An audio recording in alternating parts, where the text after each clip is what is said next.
Alrighty.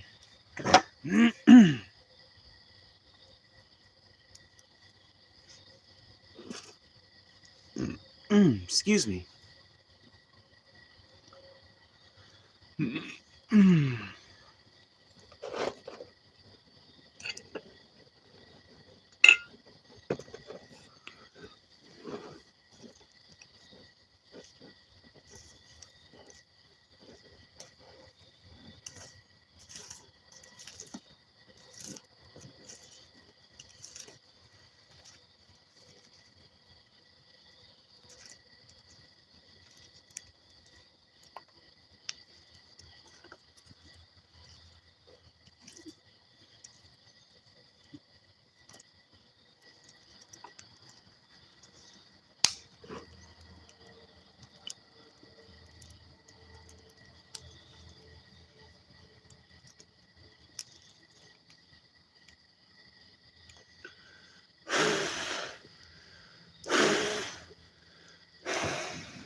Love the zebra stripes.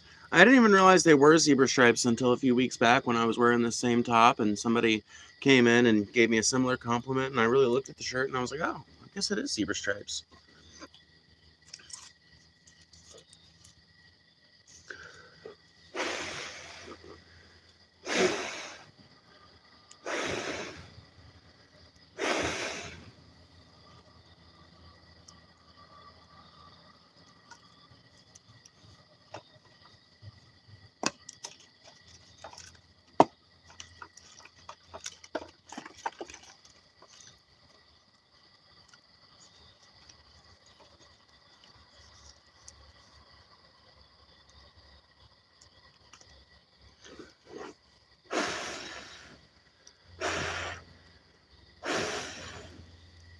There we go. Now we're going good. Now we're cooking with wood.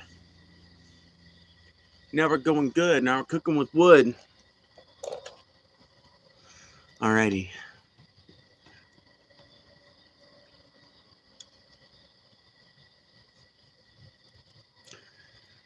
Oh.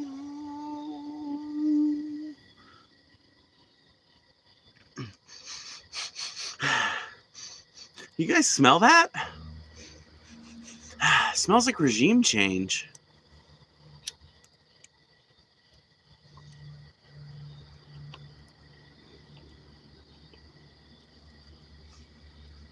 What's up, Walkman?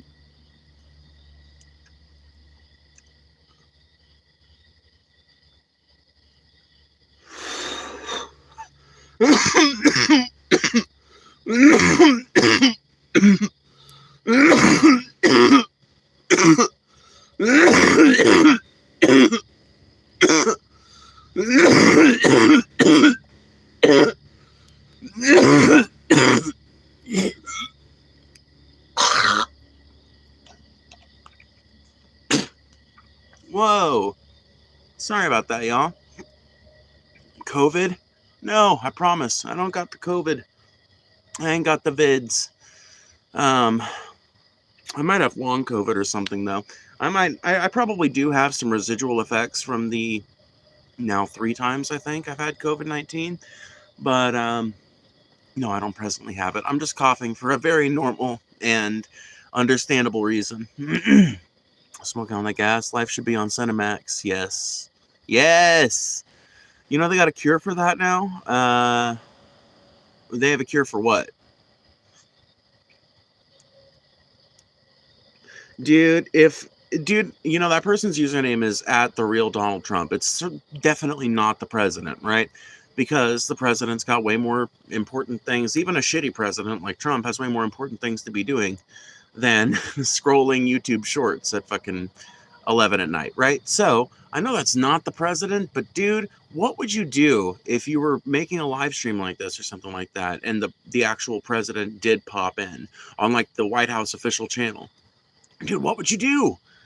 Dude, you know what? I would like to think that I'd be like, well, Mr. President, I'm sorry to say you've been doing a lot of really messed up stuff, And it's pretty messed up when you consider how much of a constitutionalist you claimed to be. But now you're attacking free speech. You're saying anybody who's ever called themselves Antifa is a terrorist now. I mean, you realize like there's scores of people in America who've allied themselves with that label, right, Mr. President? I mean, surely you don't think all of them are terrorists. Most of them are retail workers and fast food workers and things like that. They're not terrorists. They're your fucking cashier. Mr. President, really? No, I don't know. I will tell you this much, though. I am one of those people who is kind of wowed by power and money. Not necessarily, I don't become like a total sycophant, but I very much am kind of prone to, um, like I don't know how to put it, like the power of prestige, I guess. Like, for example, there's this representative from Missouri, this House rep named Jason Smith. I've met that guy, and even though he's not all that charismatic, there is something kind of charming about him. Even though I'm a hardcore leftist and I disagree with him on virtually everything, there is kind of a weird charm to him. And I have always wondered ever since meeting that dude, was there actually a charm to him, or am I personally just charmed by money and power? I would like to think that I'm not, because as a pretty hardcore leftist, I think that ethically those things are very troubled concepts. But, like having had the few experiences I've had with being close to that, I've definitely been pretty impressed by it. So I don't know. I like to think that I would say a lot of like crazy anarchist shit if I ever got to actually talk to the president, but I probably wouldn't. I'd probably just be like, "Oh, Mr. President, it's so cool to meet you. Oh my God. I never thought I'd meet a US president before. Holy shit." You know? Dang, so you're gay? I'm pansexual, like, or bisexual, depending on what terminology you want to use. And I'm trans, but I wouldn't call myself just like flat gay. No. Thank you for the $2, though. I appreciate that. Janice smokes the entire cigarette butt. I don't know who Janice is, but right on. Right on, right on, right on, right on. Make sure you guys are hitting that like button, by the way. Every single time you hit that like button is another chance to send the stream out to even more people, which increase the quality of your viewing pleasure by increasing the number of people who engage in the chat. Donald, tiny hands. Trump definitely doesn't have 12 inches, but I'm pretty sure it smells like a foot. Oh, well, it definitely smells like a foot. We know that much just from the fact that Donald Trump is a constant fucking patient of the adult diaper companies. Dude, it is a pretty well-known fact that Trump has to wear an adult diaper, and that he has like incontinence problems and bowel control problems and shit. It has been said multiple times of Trump by a variety of different sources too, that he stinks, that he doesn't exactly smell good. So I would probably err on the side of his dick smelling like the most rotten fucking cock you've ever smelled in your life. I don't know that for sure, but if I had to guess based on the fact that he's an 80-year-old man who, well, I'm sorry, he's not quite 80 yet, I guess. But just look, based on the fact that he's an 80-year-old man that is already having bladder control and bowel control issues, that's not a good smelling. There's no way. There's no way. It's physically impossible for Donald Trump's crotch, taint, or ass to smell anything but awful. And on the one hand, that's not even his fault. It's kind of sad, right? If it was a good person that had to go through that, we'd all be very sad and feel very bad for them, right? But because it's Donald Trump, horrible fascist authoritarian extraordinaire, it's a little hard to, it's like, well, on the one hand, it does suck just on a human level for anybody to have to go through having to wear an adult diaper and be incontinent at any age. But on the other hand, if you're a genocidal maniac who's willing to gaffle up giant swaths of the American population and ship them to countries that they never even fucking went to, much less speak the language of, I kind of feel like you might maybe have sowed your own poison with that one.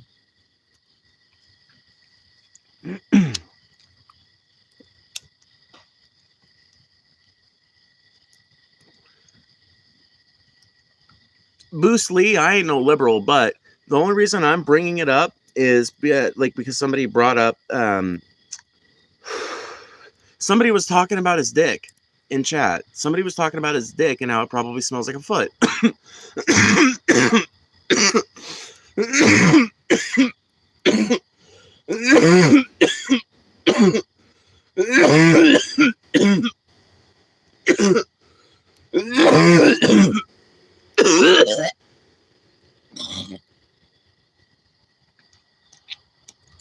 No.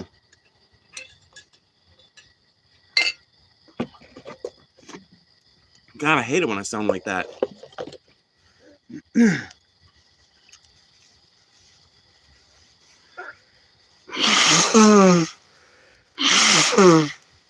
By the way, we have a super chat goal. It's a pretty much persistent super chat goal of $30. If we get to $30 in tonight's stream, I'll bust out my guitar. And as proof that I can, here it is. Whee! So, if you guys want to help us get to that, consider sending a super chat. I appreciate every single one, whether it's $1 or $100. I love them all. Thank you for the gift. That's very kind of you. 50 gems. I don't know what that actually translates to in terms of money, but I appreciate it nonetheless. I don't need to know that it means that you're a generous, kind person. Yeah, okay, I can't break that one. All right. People in chat, Phoebe is a man. Me has trouble breaking a stick the width of my finger. Yeah, I'm such a man, y'all. Oh my god, so manly. That's what I don't get about the transphobes in chat. It's just like, dude, you could not... Dude, if I'm a man, oh, how far manhood has fallen. If I'm a man, oh, how far manhood has fallen. Because I'm literally wearing nothing but women's clothes. I've got a women's haircut. I talk like a woman. I dress like a woman. I think like a woman, clearly, because all of my best friends throughout my entire life have been not just women, but like female, like, you know, outside of one transfemme friend, you know, everyone else that I've been like super hardcore friends with and really close to has been a cis woman. So make of that what you will. What I make of that, considering the fact that I'm not a gay man, is that I'm a trans woman. That's one of the fucking many indicators, at least. It's not the only one, right? But it's one of those things that I think back to in moments like this, where I'm thinking about the absurdity of living as my authentic self and being constantly presented and bombarded by the opposite spectrum of problems that you deal with when you're not living as your authentic self. You know, when you're not living as your authentic self, you have to deal with like, oh man, you know what, I don't even want to get into it, because there's actually a big giant laundry list of things you have to deal with when you're not out as trans. But when you're out as trans, mainly the biggest negative you have to deal with is just dealing with transphobia. So it's like you're trading an entire suite of negatives for one negative, which is like, I mean, hey, you know, if you were at the trading post, you'd make that trade every day.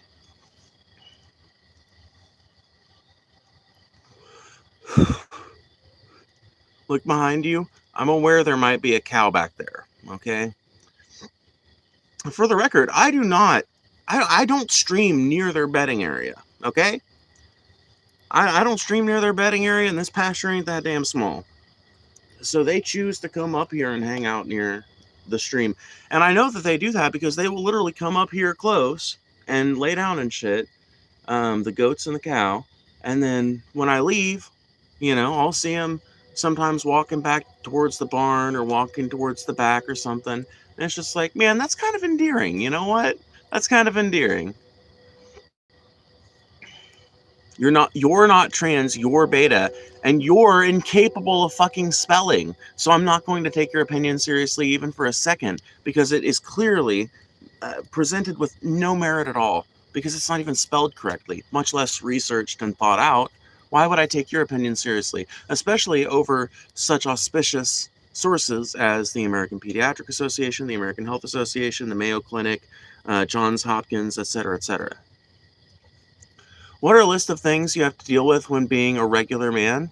Well, if you're if you're talking like a cis man, we could get into like the type of sexism that men experience. We could talk about how patriarchy actually makes men's lives worse. But if you're talking about what does a trans woman who is not out as trans yet deal with, there's a whole other set of expectations, right? Because not only are you affected by all of the gender pressures that come with masculinity just on the base of it, right? Just on the face of it, just going into it no matter what.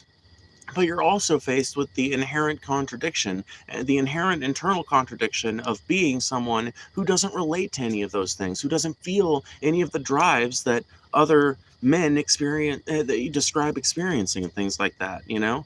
Like, that was one of the first things that made me really fucking want to look into um, this phenomenon, was realizing as I started to get older, started to make more friends, started to meet more people, that I didn't relate to almost any of the men that I had met in my life. They would describe drives that I didn't feel.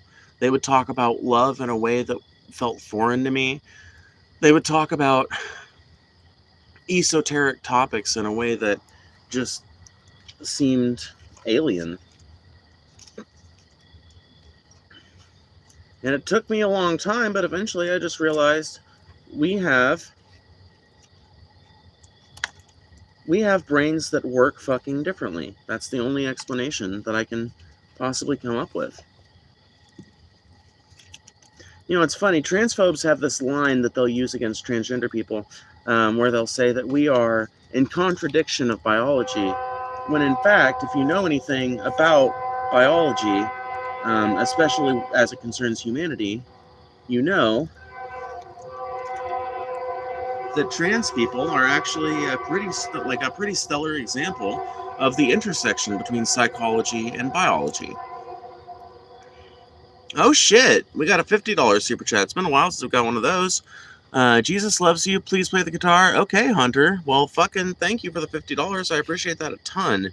Hunter has paid for some guitar music, so I guess that's what we have to do at this point. Now, Hunter, out of respect for your super chat, I'm going to wait until this train passes, because I don't want you to not be able to hear me, okay?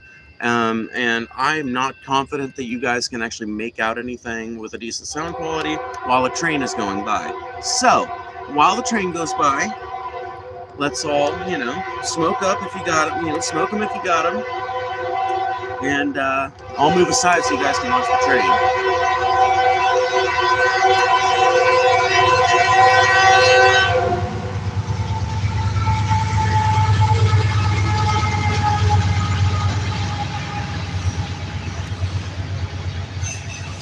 You guys can't really see anything.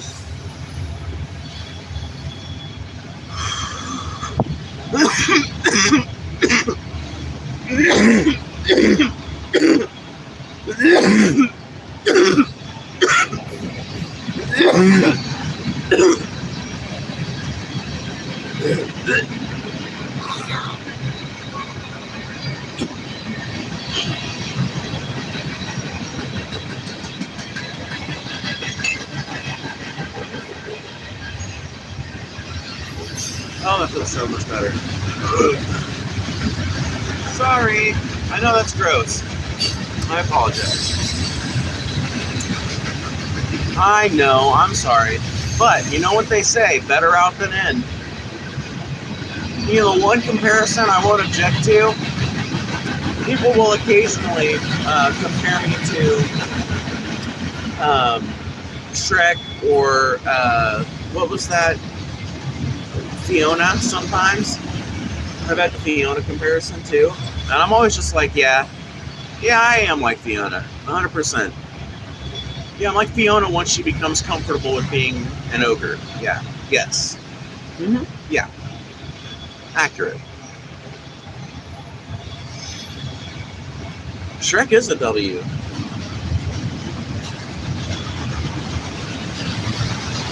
How do you look in the mirror and you aren't ashamed? Because I'm living as my authentic self. The shame came from when I wasn't out as trans.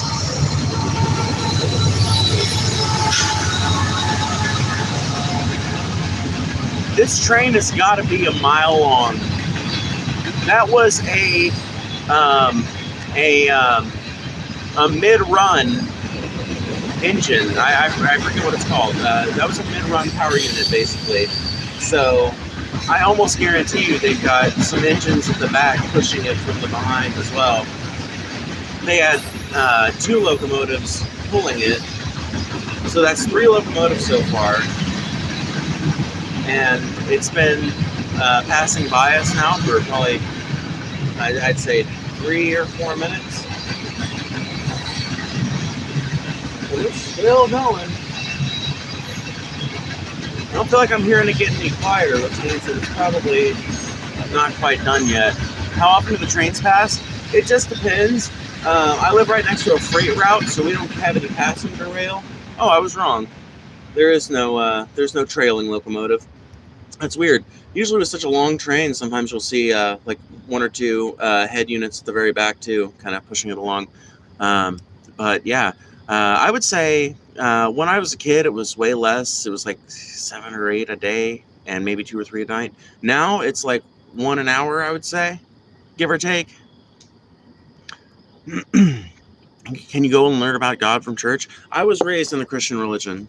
I do not need any lessons in Jesus or God. I understand Jesus to the extent a human being can understand Jesus. What I don't understand are his followers who continue to make excuses and apologetics for a church that has betrayed the principles of their Lord and Savior. The modern church, the modern day Christian church, does not, it doesn't abide by the Beatitudes. It doesn't abide by the book of Matthew. It doesn't feed the hungry and clothe the naked. Some of them do. Sure, some of them do. The vast majority don't. The vast majority do very little in comparison with the overall income that they extract, and very much like a business rather than a public good, which is what church is sold to us as. So I think it's about high time that Christians begin following the example of their Lord and Savior and taking a whip to the people who would market in the house of the Lord, the people who would take usury from the house of the Lord.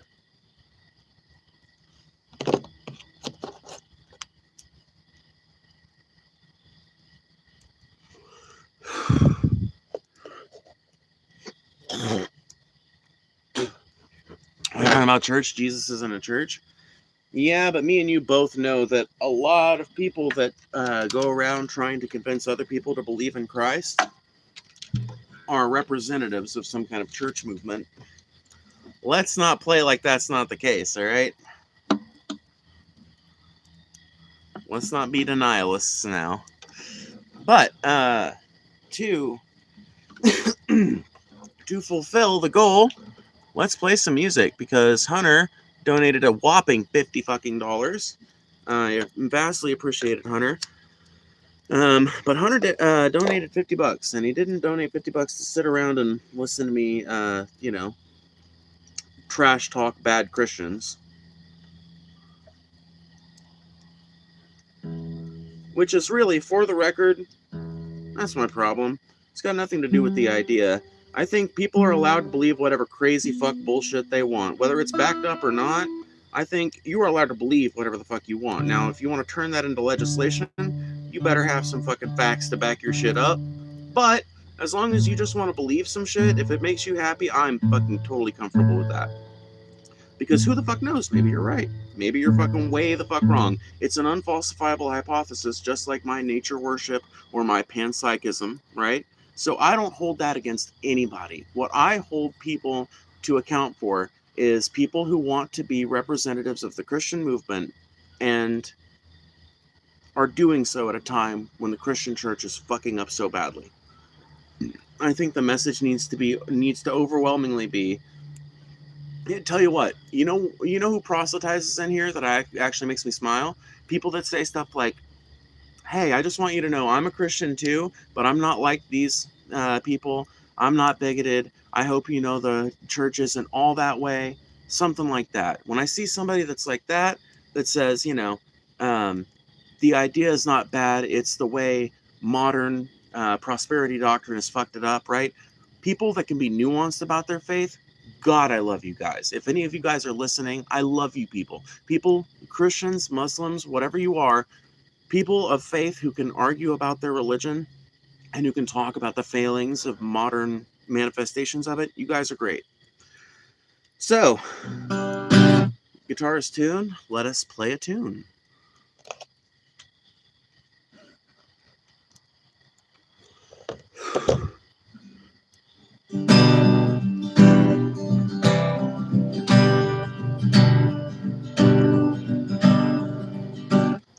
actually take that down a little bit.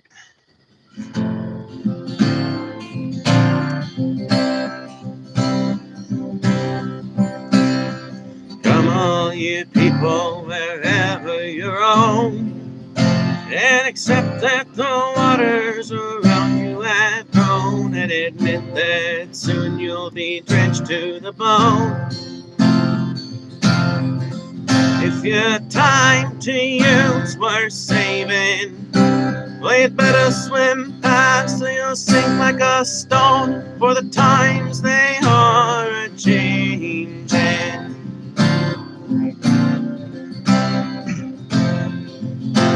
Come writers and poets who prophesize with your pen, and keep your eyes wide, the chance won't come again. And don't speak too soon, for the wheel's still in spin. Yeah, there's no telling who that it's naming, for the loser now will be later to win, for the times they are a-changing.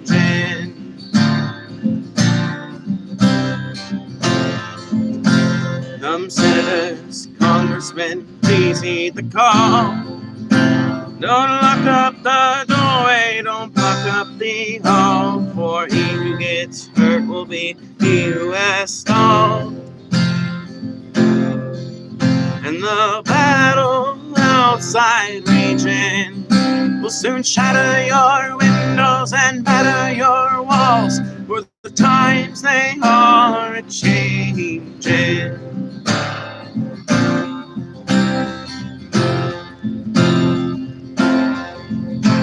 Come mothers and fathers throughout the land, and don't criticize what you can't understand, for your sons and your daughters are beyond your command. Your order is rapidly aging. Please get out of the new one if you can lend your hand, for the times they are changing.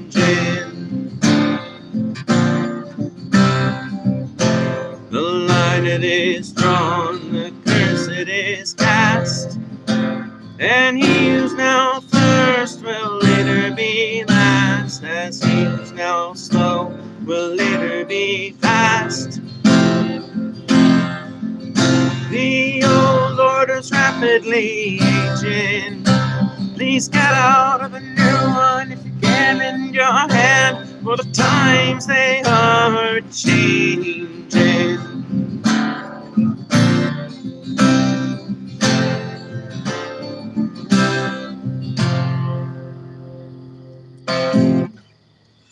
All right, now I got to fire troll a little bit.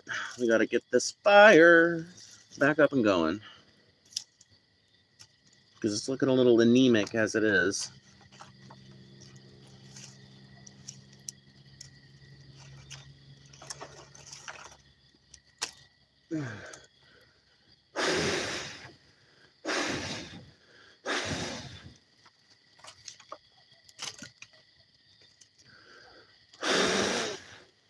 Alrighty, that should catch quite nicely here in a second. If you're enjoying the performance so far and you'd like to hear more, consider donating some. I'll play a few songs because Hunter donated so much, but I wouldn't mind making a little more super chat revenue tonight if you guys are enjoying the tunes. So feel free to support the channel if you have a little money burning a hole in your pocket, you know? Keep jamming. Love it. Nice cover. Thank you. I appreciate that.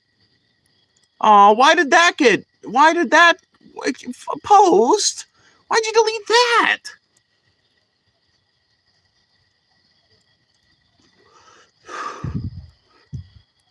How about a job? I don't know if you know how this works, right? But if you make money from doing something, like exchanging your time in the form of some activity for money, especially if you're paying taxes, and especially if you're helping enrich some corporation, that is a job by the definition of the U.S. Census Bureau and by the definition of the Merriam-Webster Dictionary. Now, given that we have this understanding, I literally just said a minute ago that we have already made $52 in super chats, right? I've been streaming for 30 minutes, okay? Just that alone is over my daily stream goal of $30. Are you starting to see why I might not be out there scraping the fucking interwebs looking for some kind of alternative employment?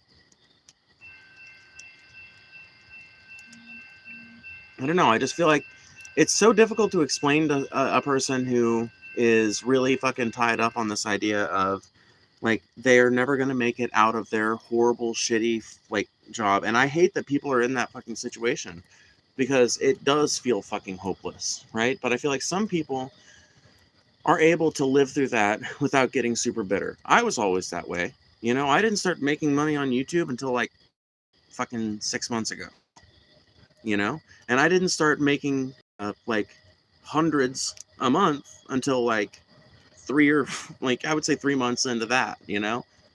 And I still don't make thousands a month.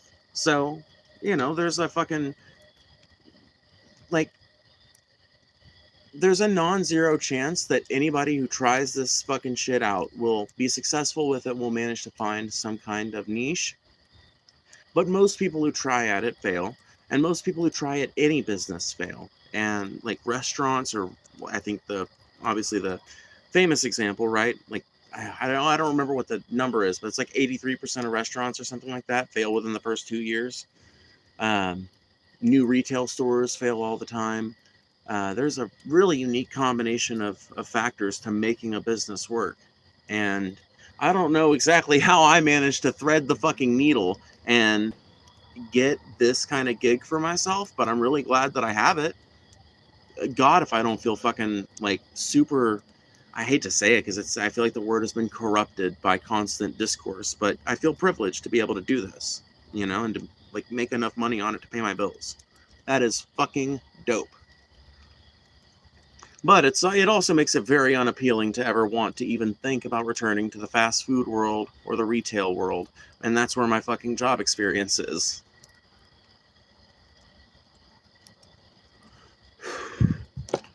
Anyway, let's play another song.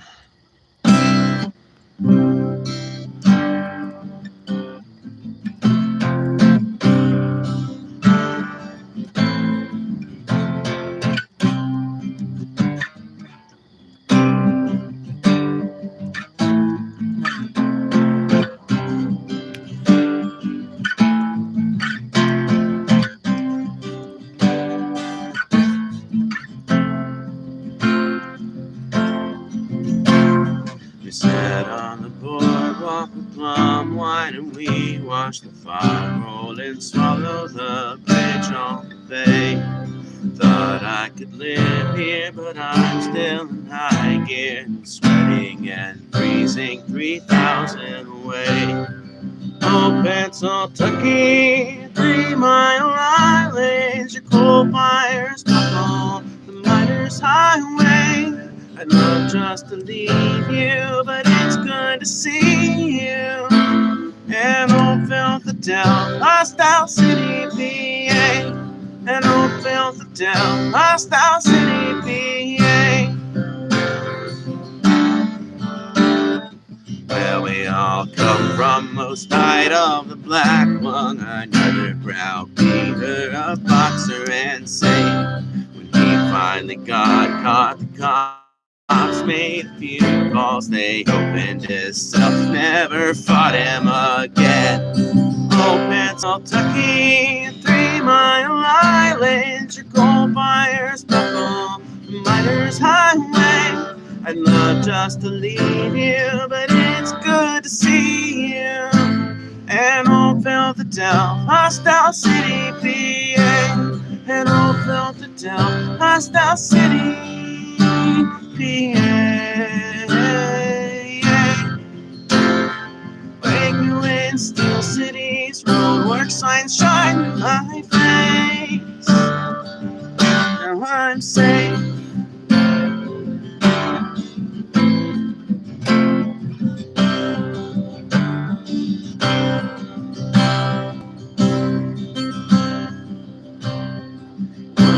at a creep show with drive-through windows. The gun show's got carousels and funnel cake. Says church and beyond. It asks me what's beyond. If I had to guess, I'd say more of the same. Old pencil tucking my eyelids. Your coal fires buckle the miner's highway. I'd love just to leave you, but it's good to see you. At old Belfadel, Hostile City, PA. At old Belfadel, Hostile City, PA.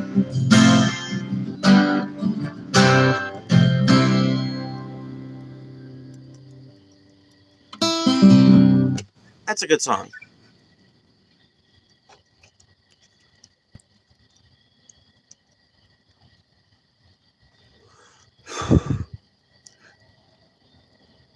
Vec, are you seriously trying to guess right now that my dead name is Tyler? If so, that's the dumbest shit I've ever heard. That is officially the stupidest motherfucking guess anybody has ever thrown out. That is fucking, of all things that I could have been before I transitioned, a Tyler? Really? Why don't you just call me a Kyle already? You fuck. God, that's like an insult. Jesus. I'd rather you think my dead name was Eugene or something. Holy shit. Ugh. Douche chills, bro.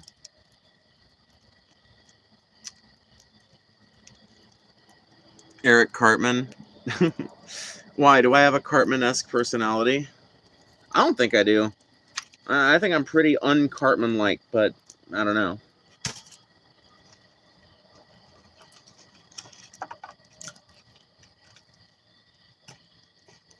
I don't know. I do got schemes, but I feel like my schemes are, you know, they're more quid pro quo and less objective self-gratification or whatever. What I'm saying is I would have worked out great in the Mafia, okay?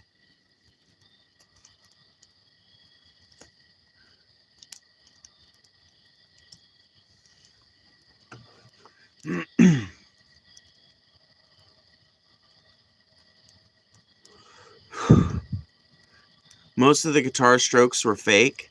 Huh? How would I fake that?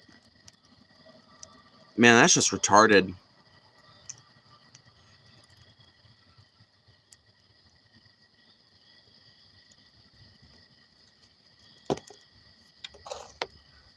Man, chat is real stoopy tonight. But speaking of chat being real stoopy, hey, you guys should hit that like button, because every time you hit that like button, there's another chance to send the stream out to even more people, which you should want to do. You think I'm great, or whether you think I suck, or whether you think I'm perfectly valid as a trans woman, or whether you want people to argue with me, because you know what?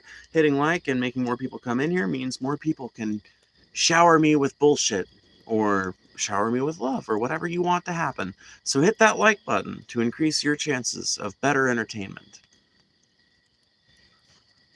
Dennis Albertson already hit the like button. That's why he's saying nope. Because he's like, I can't hit twice, you know?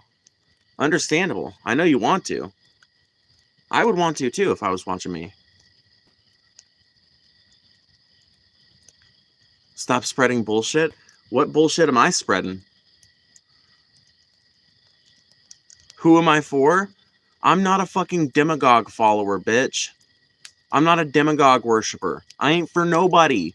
Dude, this is a fucking foreign concept in American politics today, but I ain't for nobody. I ain't for Trump. I ain't for Kamala. I'm against these fucks. They're all corporates. They're all fucking corporate zombies. They're all warmongers. They all want to send you and your loved ones to die in awful conflicts all around the world to project American power. They all want to make the housing market worse for you. They all want to prevent universal health care from ever becoming a serious policy directive in the United States. They all want to make sure that you pay higher taxes and that their billionaire buddies pay less. I'm not for any of these pieces of shit. And I'm sick and tired of the fucking presumption out of so many people that you have to be, or that you should be. Fuck these people. When did we as Americans forget that politicians are pieces of shit? When did we as Americans forget that there's nothing a politician does better than lying? Even Republicans used to fucking recognize this shit, but now you've got literally both parties fucking going around acting like their fucking particular breed of politician suddenly ain't a scumbag. I'm sorry, there have been very few non-scumbag politicians, and every single one that there was became a scumbag when they hit national power. So, fucking grapple with that.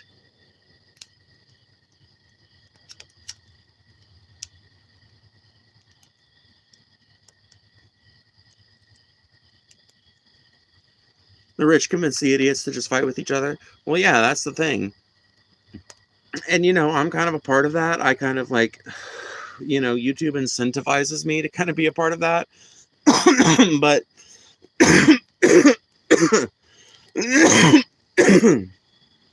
that's why I bring up talking points like this, is to try and remind people to snap out of it, to stop thinking about politics like you're a fucking third grader or something, man. To start realizing you're living through some pretty unprecedented times.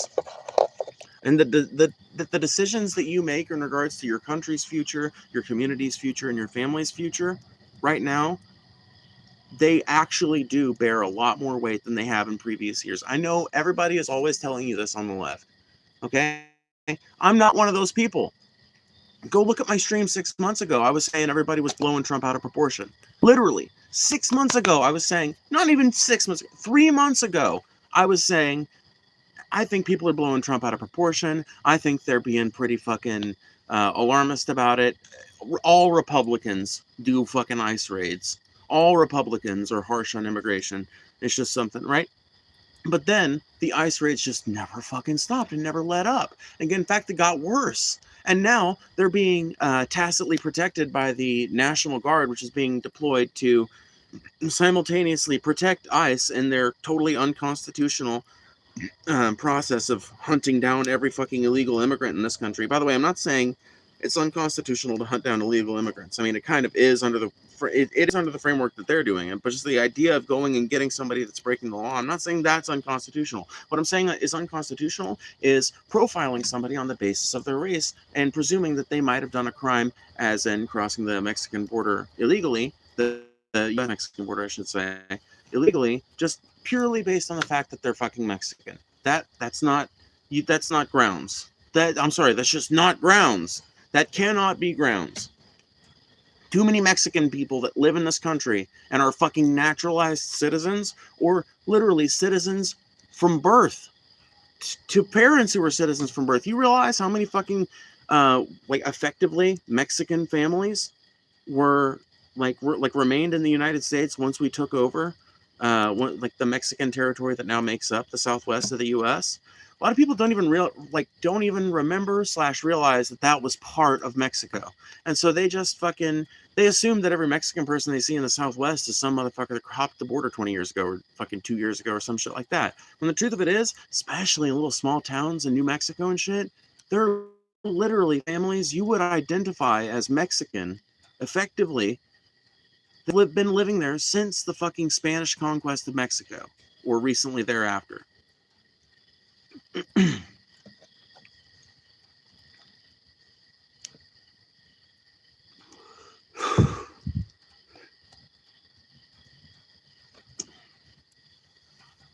I hope Hunter is still in here. I never did see if Hunter was approving of the songs I was playing, but hopefully.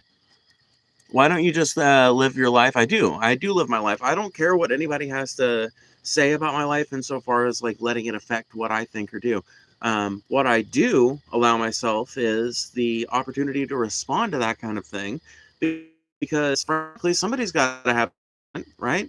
And I'm one of those people who can like sit around justifying my own existence to you calmly and logically for like 2 or 3 fucking hours. Honestly, I am more likely to scream at you about the U.S. And our horrible treatment of immigrants or landlords or some class issue than I am to scream at you about the gender theory issue. And I don't know if that's just because when it comes to topics like surrounding gender theory and transgender like treatments and shit like that, I feel like I've kind of annulled myself to the idea that, or not annulled myself, I don't know how to put it. I feel like I've prepped myself for the idea that you have to be careful in your conduct in those kind of conversations, because people love to use any kind of passion you put into that. People love to use that against you and act like you're um, malding or whatever. So I don't know. I might just be uniquely prepped for that topic in that way, but I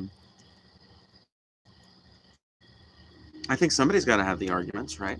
Ultimately, though, when I turn off the stream, I don't really care what anybody was saying, especially like out of the hater comments. Now, if somebody that I know and hear regularly, like if somebody comes in here all the time, says something, we have like an interesting conversation, I might think about that person and our interaction. I might think about that for the rest of the night, but just some random hater or something like that, I don't carry that shit with me after I turn it off.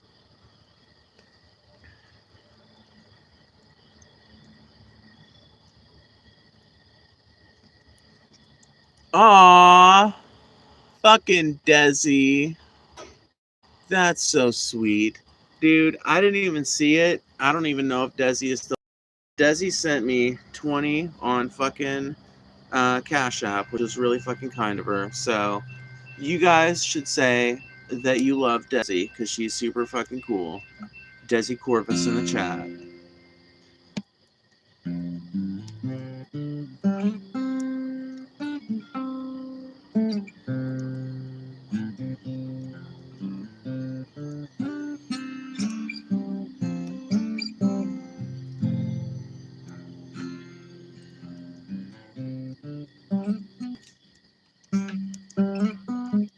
Fuck, I can't.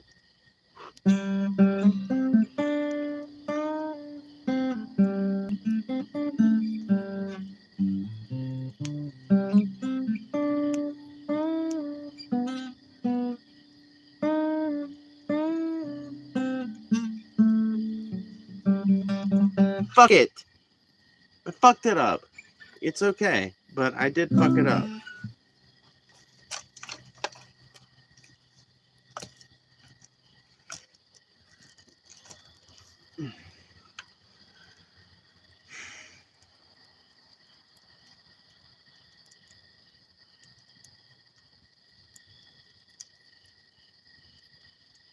I'm the old drummer for Crazy Diamond, and that's God's honest truth. No, you are not, Tim. No, you are not. No, dude. No, dude. Don't bullshit, dude. If you really are, that's dope. Because I don't know. Like, here's the thing: studio musicians are like regular fucking people. They don't make the millions and millions of dollars that the fucking stars do. You know, it's kind of like fucking stunt doubles or fucking, um, you know, affects people and shit like that. The people that are adjacent to movies make way less than the fucking people who star in movies.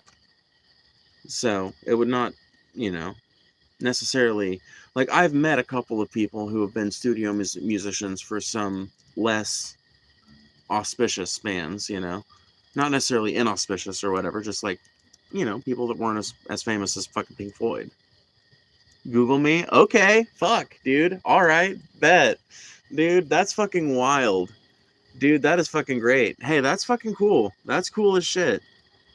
Dude, that is actually cool as shit. For real, for real.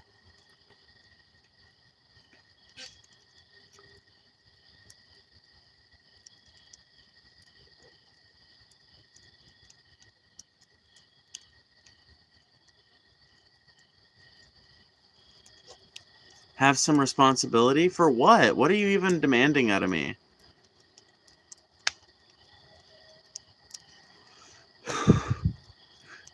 Do I love you? I don't know you. For my life, I do have responsibility for my life. For my life. What do you mean? Dude, Beck, I'm gonna be real with you. Every motherfucking comment I've read out of you tonight has been shit talk that has added nothing, like literally nothing to the conversation. So I'm really looking for you to write out like a sentence worth of criticism at this point. And that's the task I have set before you. So you've got 3 more messages. These must be substantive, or you will get no more. I'm looking. Let's see. Do we get a sentence worth of criticism here? This is take number 1. Why would I take you seriously? I don't know. Why would you take any human being seriously? We're all stinky, disgusting, smelly, fucking hairy, fucking naked apes rumbling through the fucking jungle with AK-47s and M16s trying to kill each other every fucking day. Like, what about me makes me so particularly unworthy of respect? I guess that's something like a substantive criticism, but it really is not, because it just amounts to uh, base shit talk, you know? It's not like there's nothing substantive there. It's like, what makes me any less deserving of respect? Because I'm trans, a condition that is like described by some of the world's most prestigious medical organizations. Um, okay, well, you're just wrong. Sorry. Like, there's no arguing that. I mean, you're just objectively wrong. As close as we can get to objective truth, you're wrong on that basis.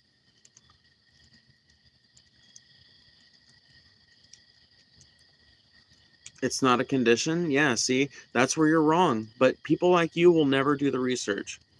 People like you have cowed yourself into believing that anything that doesn't align with your narrow-minded narrative about reality must have been planted there by somebody meaning to deceive you.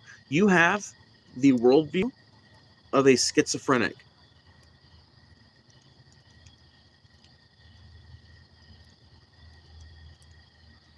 You literally have the politics of a schizophrenic. You literally have the politics of a paranoid schizophrenic. You think people are out to get you.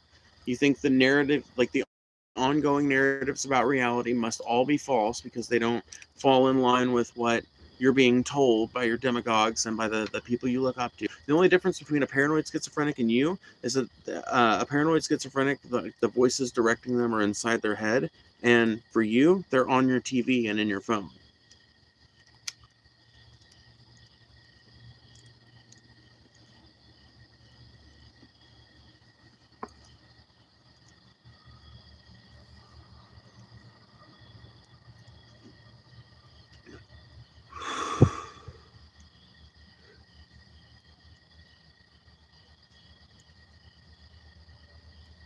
Answers in Genesis fails at basic things like lying about Lucy and other famous fossils we've studied way too extensively. Do what now? What's going on now?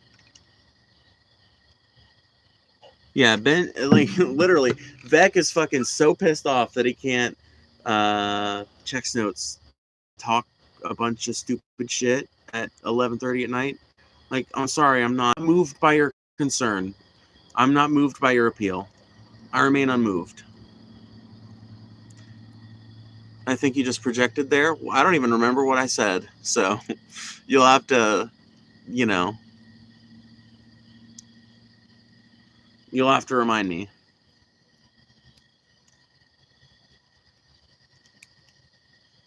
I'll talk about whatever I want, bro. Don't be talking up in an internet chat if you don't want to be talked about. Dude, this is some Zoomer shit. This is some Zoomer shit right now. Like, this is some Zoomer shit right here. Because I tell you what, people talk shit behind your back all day long. I don't care how fucking well liked you think you are. I don't care how fucking well liked you actually are. People talking shit behind your back. It does not matter. You cannot escape it. There will always be a couple of shit talkers, and you can't ban them. And you usually can't fight them either. I mean, you can, but it's usually not in your best interest. So you just kind of have to deal with it. You know? I feel like that's a pretty time-honored and treasured strategy.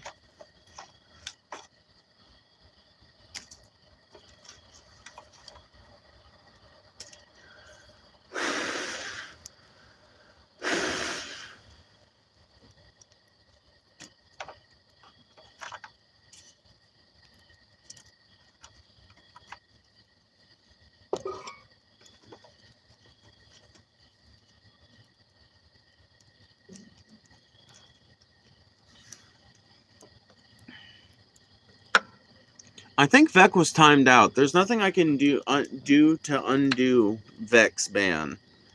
I think he got timed out. If he did get timed out, he got timed out for a maximum of a day, and he'll be back tomorrow or the next day, I'm sure, because people who get fuck owned out of this chat, oh man, they are some of my most regular attendees.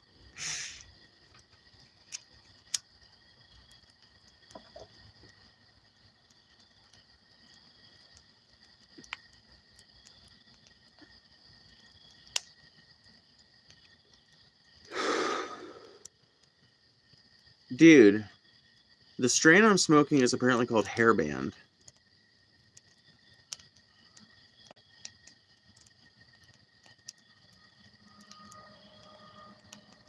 The major thing to note is that the Bible can be interpreted in millions of ways, and Answers in Genesis follows the strictest literal definitions. Whatever. Well, I'm talking about the architecture, archaeological, and the scrolls. What about the genetic research and Answers in Genesis? I don't even remember what Answers in Genesis is, dude. I have been so fucking far out of the loop of atheist activism that I've got a vague memory of it being some kind of it's some kind of Christian org, I think, like a Christian organization of some sort. I think. I don't know.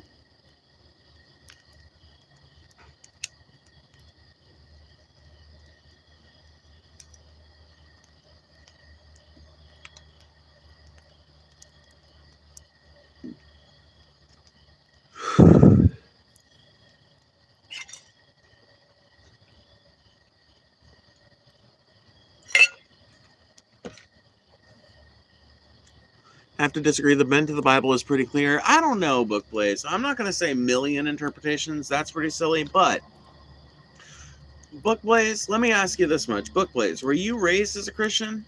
Just out of curiosity.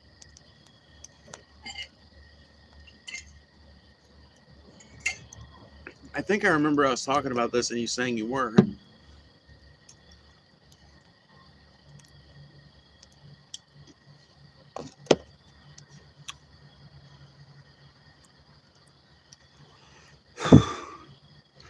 Okay, so mildly flavored. It wasn't like a big deal in your life. Okay, so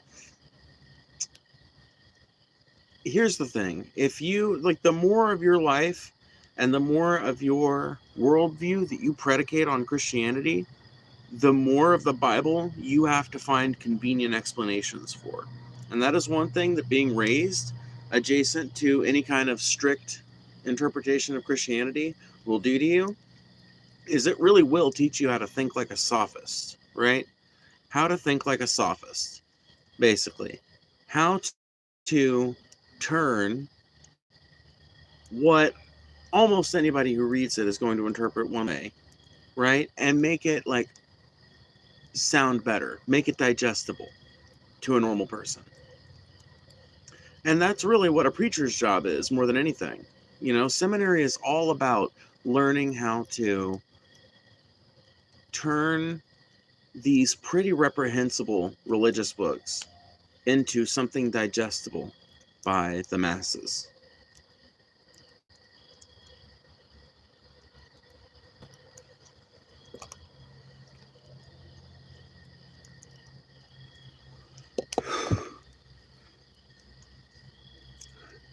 And answer to any question, eh? Suppose that would involve having to stretch the interpretations. Well, that's the thing. If you, like I said, if you use the Bible, and like you said, you know, answer for everything, yeah. If you use the Bible as an answer for everything, and there are Christian people in this country that do that. Hardcore evangelicals are like that. They really are. Hardcore fundamentalists are like that, dude. I'm not even kidding. I wish I was kidding. Literally, there are hardcore fundamentalist Christians in this country who read the Bible multiple hours a day and who apply it. Dude, this is one of the reasons why I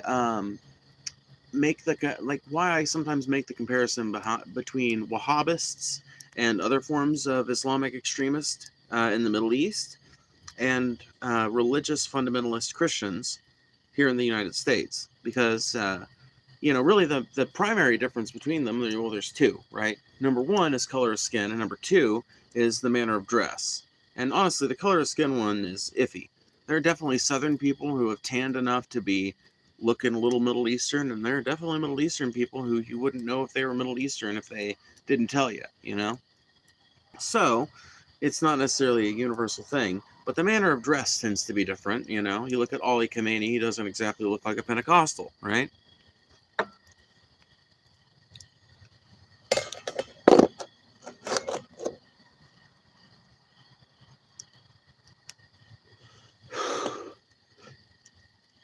Now, when I say a religious super fundamentalist Christian, I am not talking about somebody who just likes to talk about their faith and somebody who's into it and really believes in it. I think that there is a difference between somebody who relies on their faith for every fucking answer to every question and somebody who is just like a firm believer in it, right? But also recognizes when, you know, science has clearly got the upper hand on some specific area of understanding.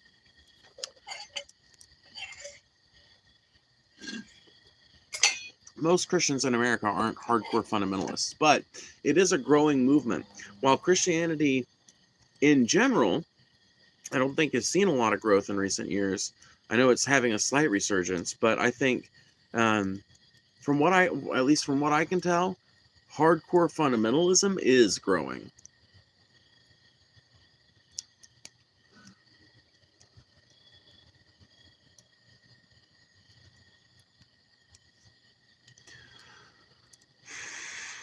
I could never understand how um, anyone who's read the Bible could believe any of it to be true, yet alone understand it completely as it is full of contradictions and can't even get the facts right. Well, that's why, right? That's why there's this term. You ever heard this term, Woody? Exegesis? It refers to basically parsing the Bible and making it make sense. Because, yeah, if you just read the Bible and take it at face value, it's a schizophrenic document. I know I keep saying that word, and I'm not trying to use that as like a dig at schizophrenic people. I hope everybody knows that. My purpose in using it is literally to draw a comparison between the behaviors, right, associated with that um, particular disorder and the way that some documents, ideas, or whatever present themselves. In this case, the Bible is a schizophrenic document, especially if you just accept it at face value. Now, the more you start metaphorizing it, right, or making it metaphorical, let me just say something that's actually grammatically correct. I can't get onto you guys for grammar and then say metaphorical or whatever I said. That's retarded. Okay, so um, the more you make it a metaphorical document, the more you have to, um, or the more you're able to use out of it effectively in modern society. And, the more you rely on it in terms of your everyday lived philosophy, once again, the more exceptions you have to make and the more you have to imagine, like, this is metaphorical, or you have to make up crazy bullshit explanations that are not in the book as to why it doesn't mesh with reality, right? Why don't any of the miracles described in the Bible happen anymore? The Bible doesn't tell you why. The Bible doesn't fucking say anything about it. The Bible implies that at the time when the Bible fucking was done being written, miracles are still fucking going on. So whence cometh the end of miracles? And the funny thing about it is, like real, like miracles that were widely accepted by the population started to become incredibly rare right around the time that right around the time of the Enlightenment. I wonder why. Could it be that an increased amount of value being placed on science and reasoning and rationality meant that a lot of these claims started to become more scrutinized, and a lot of them started to be attributed to way more logical explanations and not referred to as miracles? I don't know. But it is interesting, isn't it? Isn't it interesting that all the magic dried up out of the world right around the time we invented science?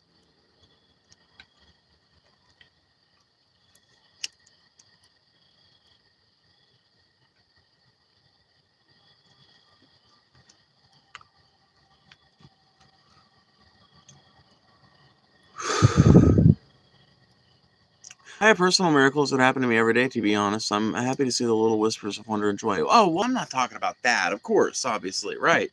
Like there's a difference, I think, between little like personal miracles, like you said, and like a biblical miracle. A biblical miracle is here are the attributes of a biblical miracle according to my um, religious education as a child, going to a Pentecostal church and Sunday school and shit like that until I was 13, right? Um, Attributes of a biblical miracle would be bends the laws of physics in some way, okay? Somehow bends the laws of physics, benefits rather than harming,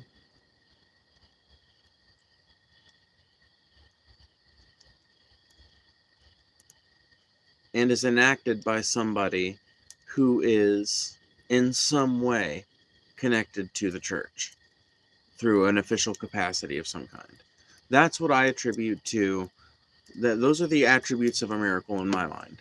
And that, like I said, that just suddenly fucking dried up right around the time of the Enlightenment. And there have been claimed miracles since then, but pretty much every single one of them is like the Catholic Church declares something a miracle, and everybody kind of looks around and they're like,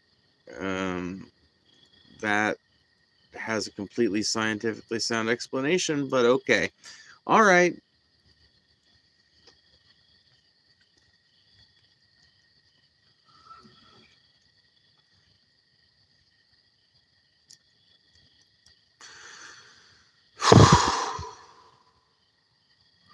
Why is it people who don't follow a particular religion are usually the same people who know more about that religion? Well, I think it's because a lot of us are what you would call apostates from that religion, right? So in my case, I'm an apostate to Christianity. I was raised in the Christian church. Now, I wasn't like I was going to some kind of like fucking Christian school or whatever, constantly mired in it. But, you know,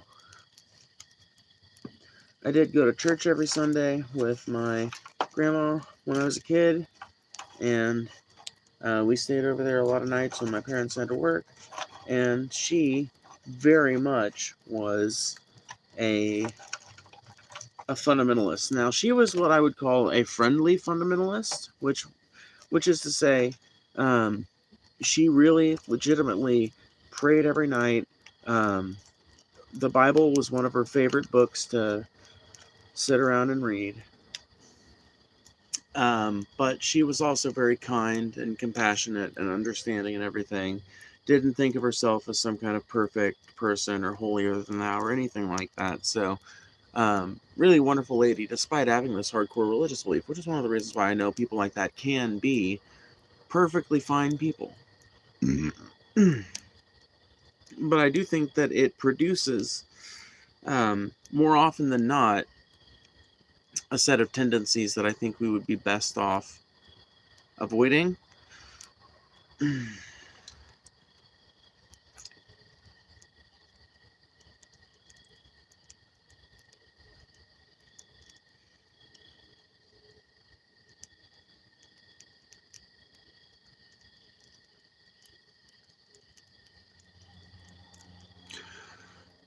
I often feel like the more you know about a religion, the more likely you are to turn away from it once the contradictions can't be denied. Well, yeah, if it's a religion that's full of inherent contradictions or something like that, then yes. There's some religions that seem to deal with their own inherent self-contradiction well, or that deal with the inherent contradictions of human life and shit well. So credit to those religions, but when it comes to the Abrahamic religions, they are full of self-contradictory shit. They're full of double standards, even when they're not contradictory. And a lot of it's frankly just doesn't make for very good reading. A lot of it's just genealogy.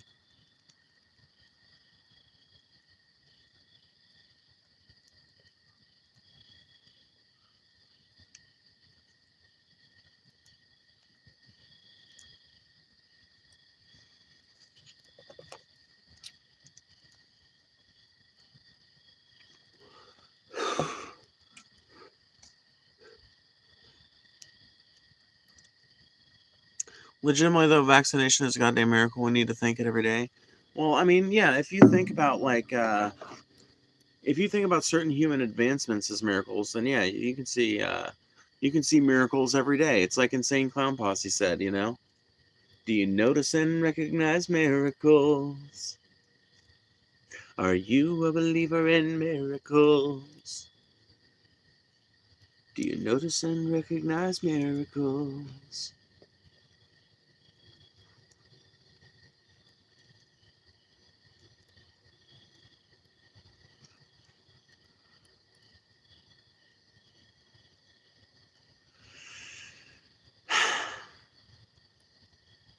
Talk about Judaism. This is entry level pseudo intellectual stuff. What makes it entry level pseudo intellectual stuff? Why is it an invalid topic in your mind? That to me is now more interesting than Judaism. Your psychology.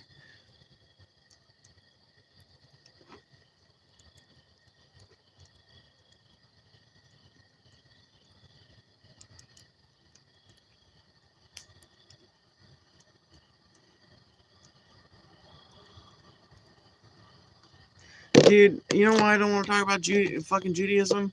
Because it's just pre-savior fucking Christianity. It's more ritual, dude. It's more ritual, different hairstyles, different favored manners of dress among Orthodox communities. That's it. That's the primary difference. That's it. Okay? They rely, like, they share an entire holy book. No, like, they don't accept the New Testament as canon in Judaism, as far as I know, but the Old Testament is, what is the Old Testament to a Christian is the Torah to a Jew. So I don't see any particular reason why I should um, dig super hardcore into Judaism, considering that most people in America probably haven't actually met a Jewish person. Now, I know that people who have met Jewish people will be like, oh, that's retarded, dude. What do you mean? No, you got to come down to the South. You got to come to the South and Midwest. Dude, there are hardly any Jewish people. Like, outside of the coasts and some big cities, from what I can tell, I never met a Jewish person until I went up to the Northeast. Period. Now, is that like representative of some trend in my life? I don't think so. I've literally never made a conscious choice to avoid being near Jewish people. In fact, before I had a Jewish friend, I was super fucking fascinated, like to the point of obsession with wanting to learn. Not obsession, but like, to the point of like, see, obsession feels like such a strong word because it wasn't like I was like doing anything weird about it. I was just like fucking looking up interviews of like rabbis talking about different issues and like Wikipedia articles on different topics related to it and shit. Um, but that was a long time ago and far away. And now I'm thinking about that friend. Man, I'm a distractible piece of shit. Anyway, I just don't feel any great need to distinguish them because I recognize that most Americans that live in the South and the Midwest, which is, I mean, like the vast majority of like rural ass, hillbilly ass people, which is a lot of the people that listen to me because that's who I am, a wonder I attract my kind of people, right? Um, I'm a rare example of a hick that's met a Jewish person before. Most of us ain't, you know? So to go into like hardcore detail about the nuances of Judaism and its various representative forms doesn't seem like it would be a super fucking productive conversation in my mind for the audience that I have.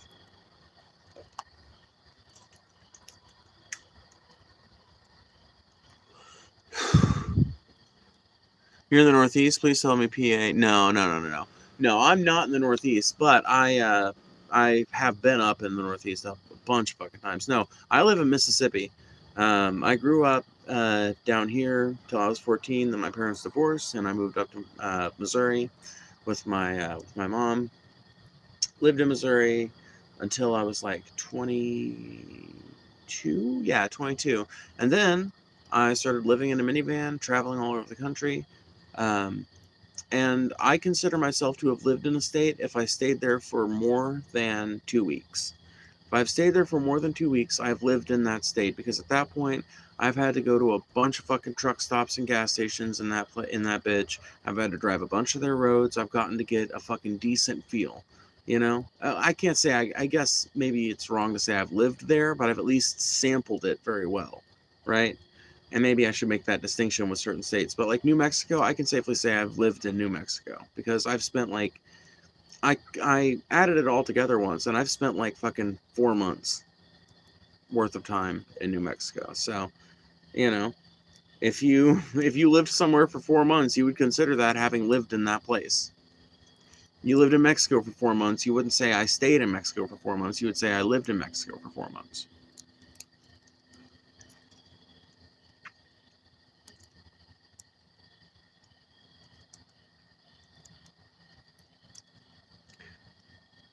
Dude, just because I don't have a southern accent doesn't mean I'm not a total fucking hick.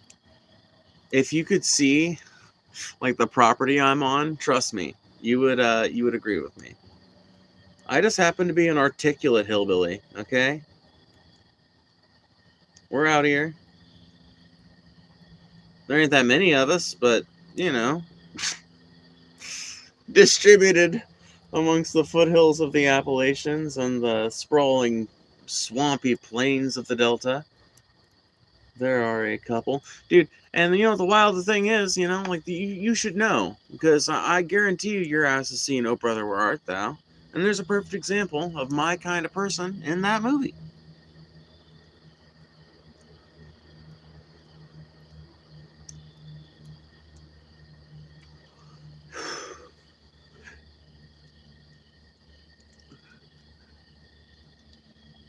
Articulate hillbillies are my people for sure. Hell yeah.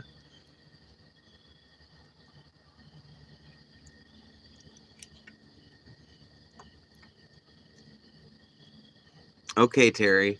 I don't know why you've got such pride over this word. I don't. I really don't give a fuck what, like, whether you think I am or not. You know, it ain't that deep to me, Terry.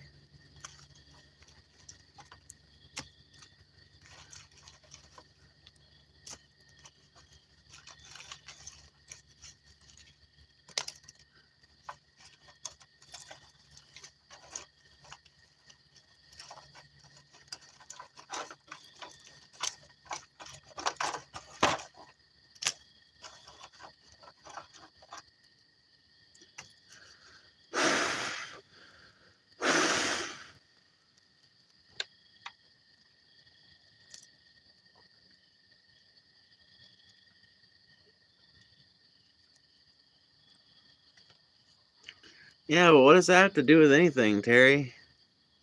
For real though, like, what does that have to do with any fucking thing?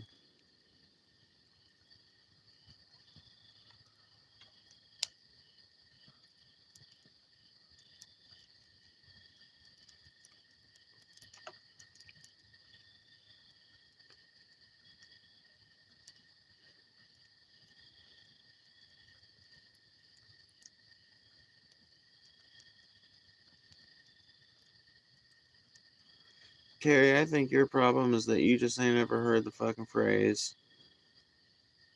You can dress a pig up in a dress and lipstick, but that ain't gonna make it your date on Friday night. Still gonna be a pig.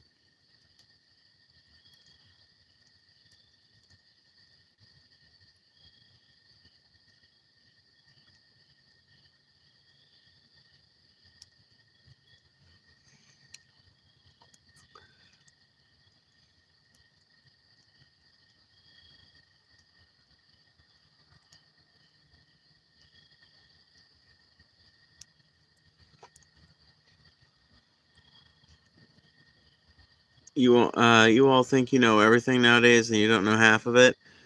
Fucking Terry, I feel like you're being really aggressive over nothing, dog. I do not claim to know everything. Never in my fucking life have I claimed to know everything. And there have been a number of times, even within this stream, where I've been like, I think that this is the way it is, but who the fuck knows, Whatever, I'm an idiot, I don't know. Like, I feel like I'm a pretty self-deprecating person when it comes to my own intelligence. I feel like it should be pretty obvious for anybody who's listened for more than 5 minutes that I don't consider myself some shining example of brilliance, I don't think of myself as the next coming of Shakespeare, all right?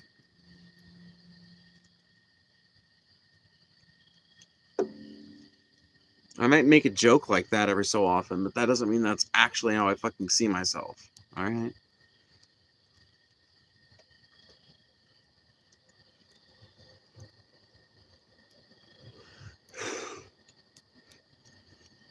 Well, I'm just saying, Terry, I make no fucking bones about it. I'm not out here playing fucking professor. I'll talk at length ad nauseum about the things that I feel like I know a little something about, but when I reach a topic I really don't know shit about, I'm more than happy to say, I'm sorry, I'm not particularly well informed on this, so I can't really give any comment, you know? And it happens probably 3 times a stream or something. Somebody will come in here with some question or something about something I have no interest in or just have not read about or whatever, and I have to give that kind of answer. I'm just like, I can't answer it. I don't know anything about it. What's up, allegedly, Lisa? You aren't a hick or an idiot. See, you guys, I attribute loving things to the word hick. When I think, kind of. Dude, okay, here's what I think of when I think of hick. I think a shit kicker that probably has a really edgy sense of humor and is maybe high school educated, probably high school educated, but definitely probably not any more than that.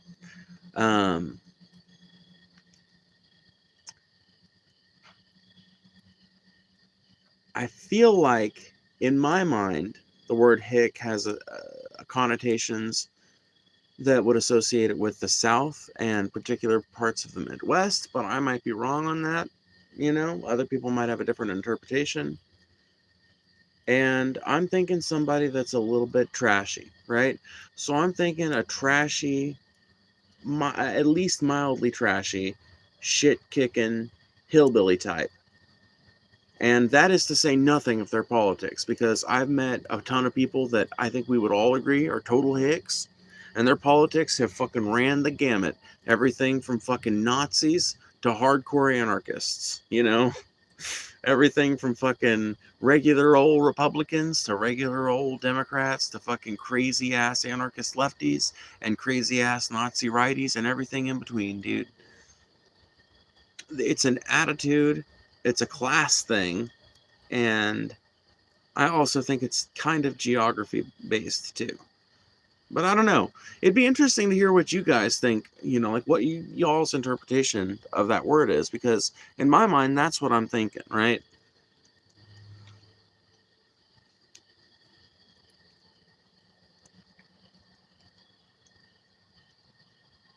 Hicks are usually the people who've been forgotten by old industry in America.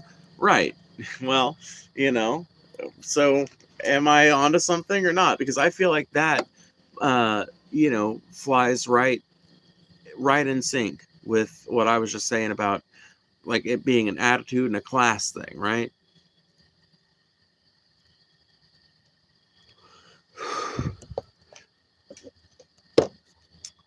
Well, thank you, Hunter. Thank you for the $50 earlier. I hope you feel like you got your money's worth with music and everything and the conversation. It's been fun having you around.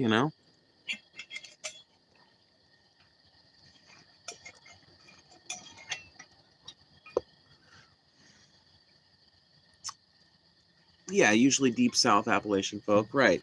I guess that's why I kind of self-identify with the label, right? Is because you know, I might dress a little bit more fashionably than your average hick, and I might not have a deep Southern accent, but I was born and raised in I was born in Southeast Missouri, and then pretty quickly, like when I was like 4 or 5, we moved. No, earlier than that, I was like 3 or something, 2 or 3 when we moved down here, and I lived in Mississippi for the next like 10, 11, 12 years. live, not just living in Mississippi, but living out in the country in Mississippi, on a pretty, shit kicker kind of property, if there ever was one. We always had some kind of little garbage pile going, a scrap pile going, you know.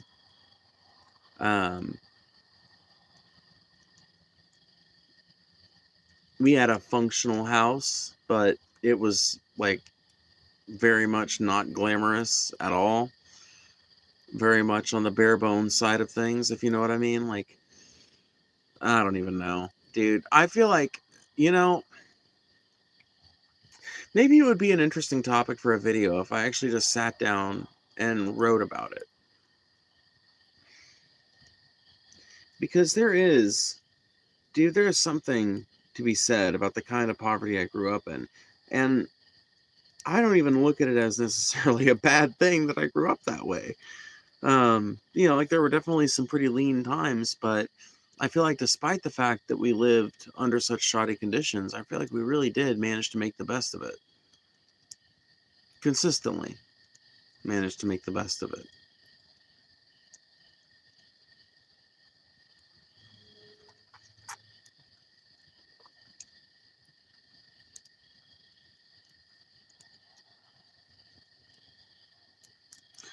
If a Jew is tempted to do evil, he should go to a city where he is not known and do the evil there.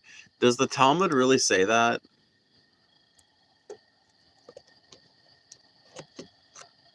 You know what? That is pretty practical advice, though.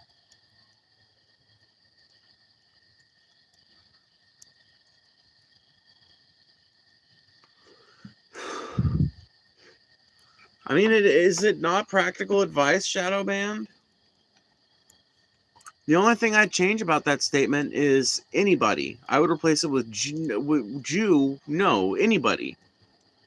If a person is tempted, and I bet that's what it actually says, dude. I bet that's what it actually says. I feel like a Nazi trick is being played on me right now. I'm sniffing fucking, does anybody smell? Is that Zyklon B that I'm smelling? Did anybody else catch the scent just then when I read that little quote from the Talmud out loud? That dude, somebody fact check it. Somebody fucking look that shit up and fact check it. Does it say person or does it say Jew?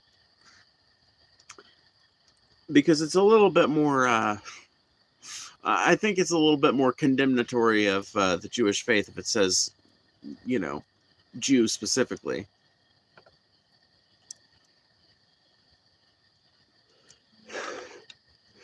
Dude, if somebody fact checks me and they say you're right, I'll take it all back. But if somebody fact checks and says that it actually says person, if you look it up, I'm going to be pissed.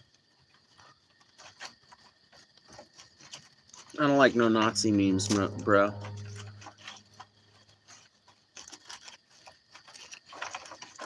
We can sit here all day and criticize the state of Israel if you want, but I am not going to engage in Nazi memes.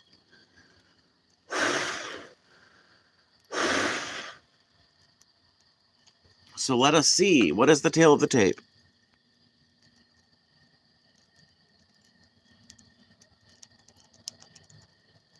Why don't you fact check yourself instead of relying on hand-holding? I'm not relying on hand-holding. I just don't want to put the fucking stream on pause and go look it up myself. I would like to have one of my mods go do it real quick, or one of the people I trust in here. Like Benjamin, if he did it, I would trust it. Just a guy, I would trust it. I just need somebody that I know is not taking your hard side to look it up and say the same thing. You understand why, right? And honestly, you understand why it would be fucked up of me to go fact check, quote unquote, myself right now, right? What I'm trying to do, Shadow, is actually fucking try and foster an unbiased conversation here to the best of my ability by asking somebody who I know is on the opposing team, who I know for a fact, right? And somebody who doesn't have a personal stake in the conversation. So I'm asking somebody like that, right? Or one of my mods or somebody like that, because if I do it, right, I could just pause the stream right now, sit around for 30 seconds, and then pop back into the stream and be like, yep, I looked it up, y'all, And I could fucking totally lie and say I looked it up and say it said whatever the fuck I wanted it to say. But if somebody comes in here that disagrees with you and fucking says no, that they got it right on as far as the wording goes, that's one thing. You know, that's one thing. I just want to see. It is a bona fide Talmud original quote. Okay. Well, yeah, that's fucked up. I don't know. Did you think I was going to like defend Judaism as a concept? What, I've got nothing but criticism of Christianity and Islam, but I've got none for Judaism? No. Just because I think Jewish people shouldn't be fucked with, and I think, you know, that it's wrong to discriminate on against somebody on the basis of their faith, doesn't mean that I don't have criticisms of their faith as a concept. But I also want to point out that if you think the Quran is not full of the same kind of shit, you'd be wrong. If you think the Bible is not full of the same kind of shit, you would also be wrong. Hell, there's some of that kind of shit in the fucking Old Testament.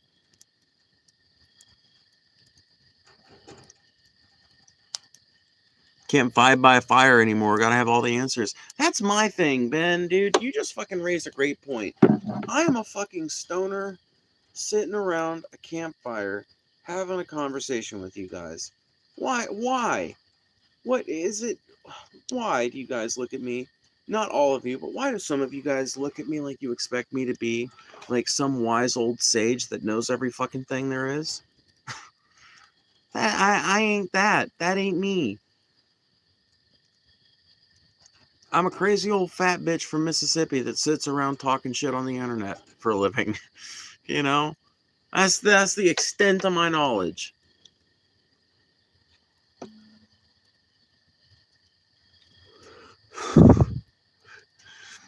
Phoebes, it says that the Talmud has a lot of fucked up shit in it. It's Bronze Age religious text. What were you expecting? Not that, honestly. I'm not even going. I'm all level with you, Winston and Shadow, and I take it back, Shadow. You were not trying to slip a Nazi premise by me. But let me ask you this, Shadow, and I hope I didn't run you off by being so abrasive. Okay, I apologize, mea culpa. But let me ask you this: what do you make of that? Right? So yeah, like Winston just said, it's Bronze Age religious fucking huckstery. Of course, it's got fucking horrible genocidal bullshit in it. Of course it's got fucking... Dude, I sound like Cenk Uygur. I can't do that. Anyway, of course it's got fucking massive amounts of, you know, anti-non-Jewish person fucking sentiment in it. That's just kind of a feature of Bronze Age religious bullshit. It's like most of it, if you really fucking start to critically analyze it, most of it is, let's justify our atrocities and call our enemies out clearly and add divine weight to the whole affair, you know? And that's the extent of the spirituality that actually went into the codification of the document. You know, and so with all that in mind, like, what other conclusions do you take from that, Shadow? Are you somebody who would restrict a Jewish person's like freedom of faith? Because I think that would be wrong. And if you're going to do so on the basis of their religion containing some of that shit, I think you would have to do it to Islam and Christianity as well.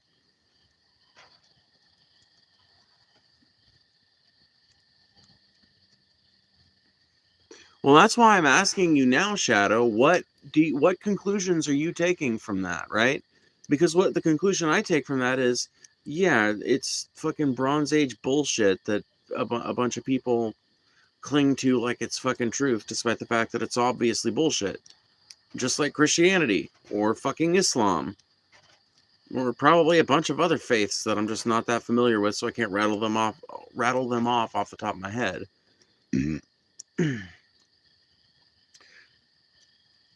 I mean, Buddhism is the same way. It's based on a bunch of fucking old bullshit, too, that ain't fucking corroborated by no science or nothing, you know? Taoism isn't trying to fucking, you know, or at least, like, strict, just, like, the Tao as a book is not trying to invoke the idea of a pantheon or anything like that, so I think it's probably the most defensible religion, because it's more of like a philosophy. Well, it's not even really a philosophy. I don't know, dude. I don't know what the Tao is. I listen to people reading the Tao, and I want to rip my hair out. because it makes no sense. It makes no fucking. I'm just gonna say it. The fucking Dowdy Chang makes not a goddamn lick of sense. I have listened to it now like 3 or 4 times, and I've been actually more puzzled each time. But maybe that's the point, dude. I've had some talks with Paul about it, like fucking Paul's ego. I've talked to him about it because he was the dude who finally made me fucking bite the bullet and listen to the Dowdy Chang being read, a translation of it, obviously. And I've had some talks with him since my first listen through of it about it, and you know, the idea is that you're supposed to fucking think about it. It's supposed to make you think. It's supposed to be something you contemplate. But my thing is, I have a very problem-solving oriented brain, if that makes sense. My brain, I would have been a really good, like, investigative person or something like that. Because my brain is one of those that just wants to chew on something until I finally puzzle it out and make it really make sense. And I can't do that with the Dowdy Chang. It's one of the, in fact, it's the only fucking book I've ever read that has had that effect on me.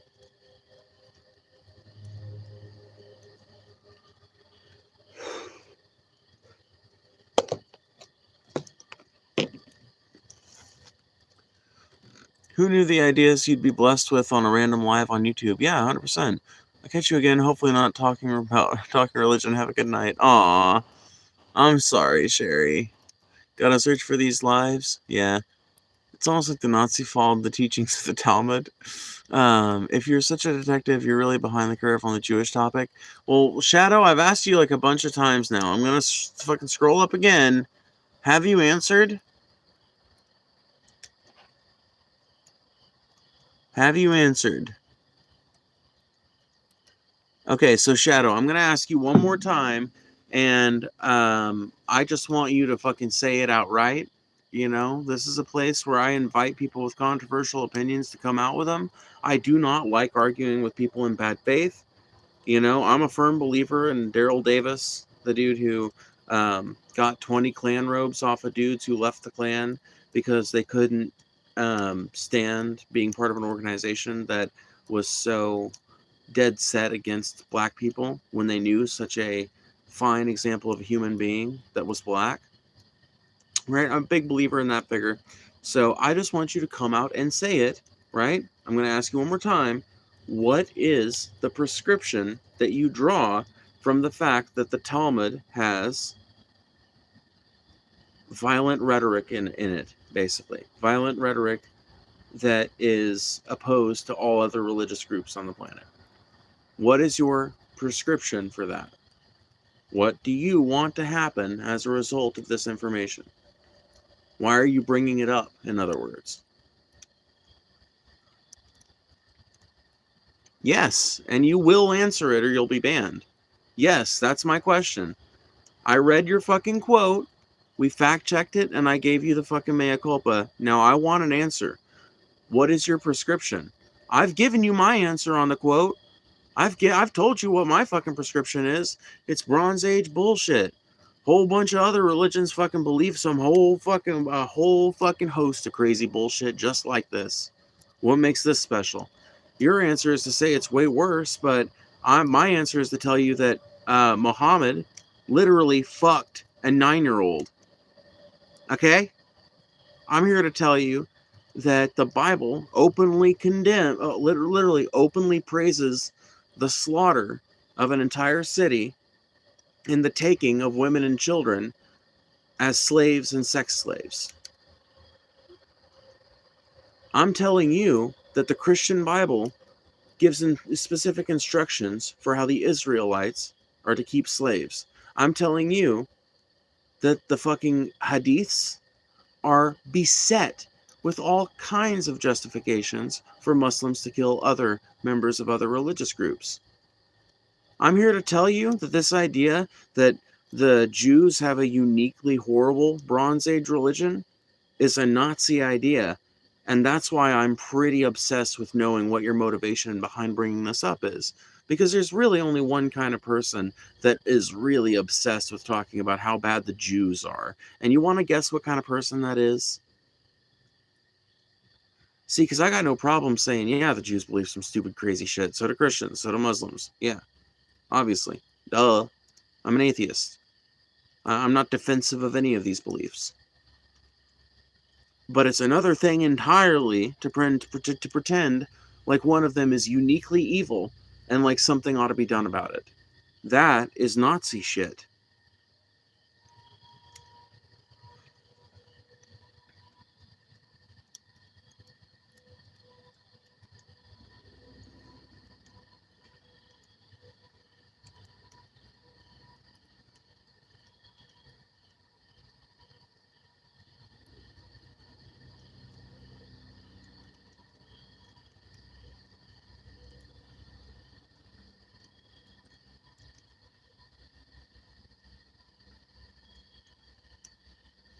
I'm so tired of buzzwords for just noticing things. Yeah, this is a Nick Fuentes fan. Get him out of here. Yeah.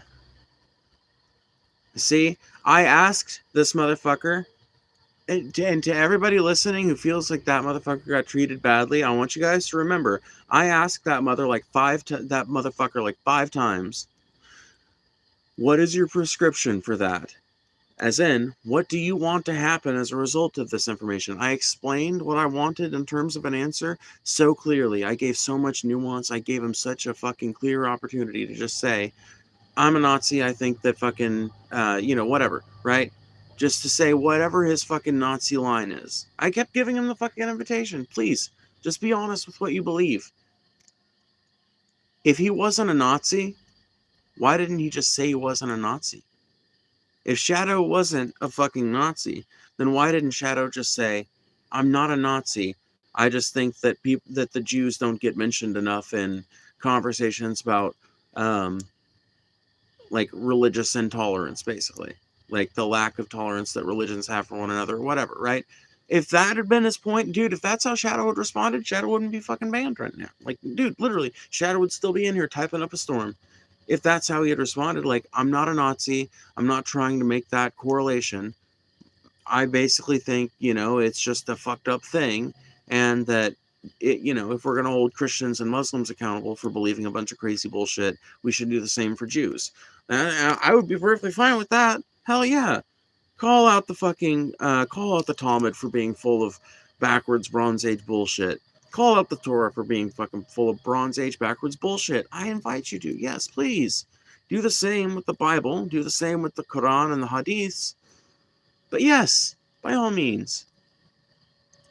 But that is a damn far side. That's about a country mile away from saying that we need to do something about these people, or that there's something inherently wrong with someone who believes in that faith. Not least of all because not every fucking Jewish person is actually fucking educated on the fucking Talmud. My understanding is that unless you're part of pretty orthodox communities these days, a lot of Jewish people really ain't that well read on their faith anymore.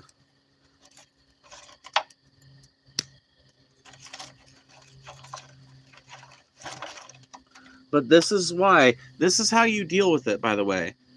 Ooh, thank you for the gift. That's very kind of you. That little knocker there. Hell yeah. Is that who I think it is? Aww. Thank you, Taylor. I appreciate you. I was just thinking about you, dude. I was thinking about you last night. I didn't say it on stream, but I was like, man, I haven't seen Taylor in here in a few nights. I hope she's doing okay. Dude, my stream last night got like 42,000 views or something like that. Fucking great, dude. I'm on top of the world for now. I'm getting brain damage. Do you debate about comics? No, I'm not like a comic book nerd. I hardly know anything about them. I was dead tired. I don't blame you. I don't blame you. Dude, I stream too late for most people to fucking justify even coming on to my stream, so I can't blame you a bit. Shadow got his panties in a wad about it being a buzzword. Yeah, well, dude, it's not that he got his panties in a wad about it being a buzzword, Benjamin. That's a tactic. That's a tactic, dude. I have argued with a million Nazis in my life. I'm not kidding. I have argued with a million Nazis.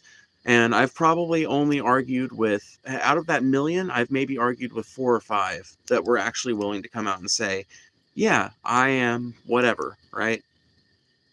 Because most of the time, they hide it to the fucking, they hide it hardcore. It's called hiding your power level in the weird alt-right communities that are growing this kind of weird, like, Nazi fascist underworld. They pretend and insist that they're not Nazis while never actually decrying the Nazis. They find ways to obfuscate their beliefs. They find ways to make it look like you're being the unhinged one. And that's why you just keep on hammering them with those questions. You keep on hammering them with those questions. You make it clear that you're not being intolerant, that you want them, even if they are a Nazi, to just come out and say it, because it's better to know a Nazi's around than to be surprised when it stabs you in the back, right? Etc., etc. That's why you keep up the fucking heat, you keep up the pressure, because they will eventually fold under their own weight. They will eventually be left with nothing else to say but one of their little standby tactics, which is something like fucking buzzwords or whatever. And it's like, sure. If you weren't a Nazi, you would just say, I'm not a Nazi. I just want Jews to be held accountable for their stupid, crazy bullshit, just as much as Christians are. I would be like, yes, okay, I agree. But if you say, you know, if you say Nazi shit, that's fucking that's a horse of a different color.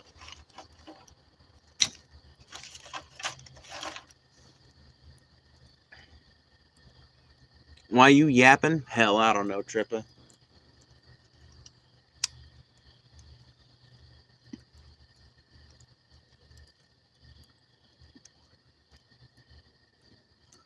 Guess I don't talk to enough Nazis to understand the tactics. What happened to just doing the blitzkrieg? Well, it's kind of hard to do a blitzkrieg when you don't have tanks, you know. They're trying to get there, but they ain't made it yet. But yeah, no, I mean, you have to understand, doing these streams, I've been doing them for almost a year now. A lot of my regular, like, chat audience is hardcore right-wing people, and some of them are actual Nazis. So, you know, you figure it out pretty quickly. But even before this, like, I've always been a part of, like, weird kind of edge, fringe, edgy kind of weird internet communities and shit that have introduced me to people from all across the fucking extremist political spectrum. I've argued with other hardcore leftists. I've argued with Nazis. I've argued with regular old Democrats and Republicans. And, you know, that long history of arguing with people in comment sections and on forums and on Facebook and all this other shit is one of the reasons why I wanted to start this channel, because I was like, fuck it, I can just do that for an audience and maybe make a little money on the side too.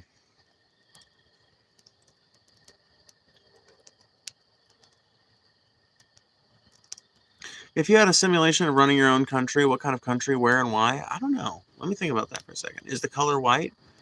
What color? Let me see. Glad I can start seeing you more regularly again. Went through a big schedule shift where I was opening for quite some time. That's valid.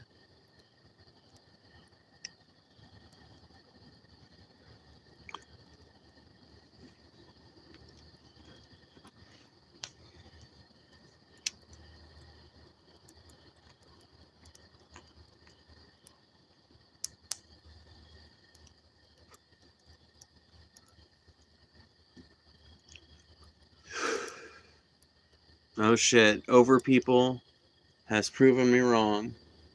He's got a stellar argument, y'all. You guys ready for this shit? Alright. You're not edgy. Oh my god. Mind blown.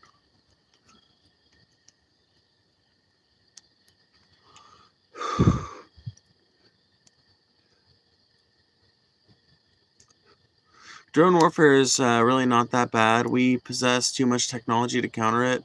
We possess so much technology to counter it. We do. The reason why drone warfare is kind of scary, I think, is not... Now, I don't know. I'm not a military strategist or anything like that, but I am kind of a military equipment dork, right? I love military history and shit like that. And I love, military equipment as like a study in engineering. I think it's a place that generates a lot of advancements. Point is, I think that if I had to guess why drones are such a scary proposition in terms of the modern battlefield, is because drones kind of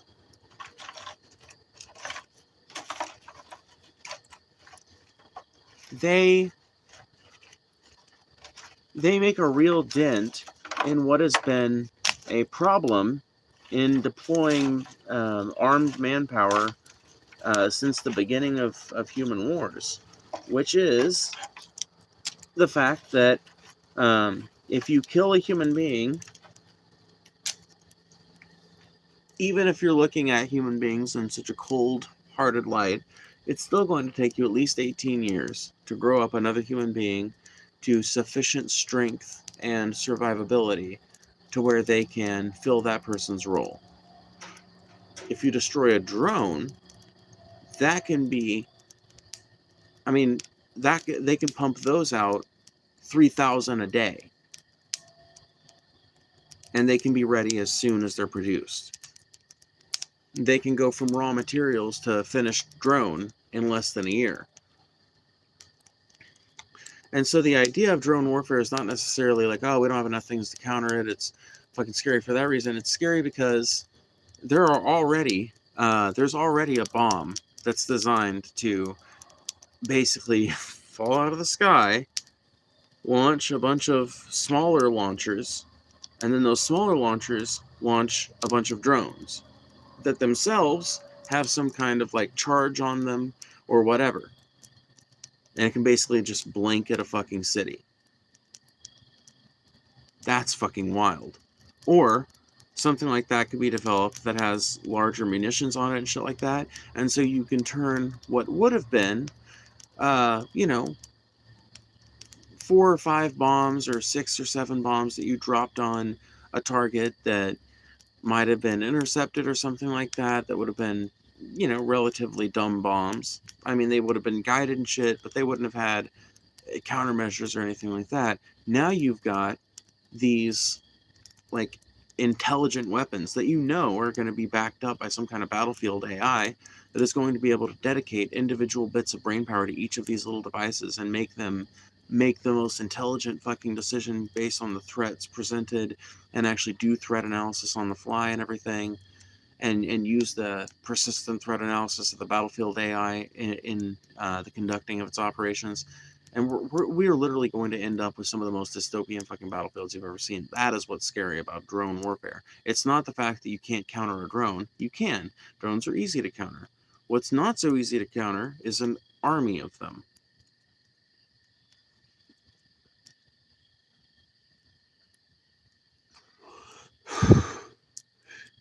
Some drones are also designed for stealth, which flak is a manual solution. Basically throwing rocks at a mosquito, but the mosquitoes travel 150 miles per hour at murderous precision. Exactly.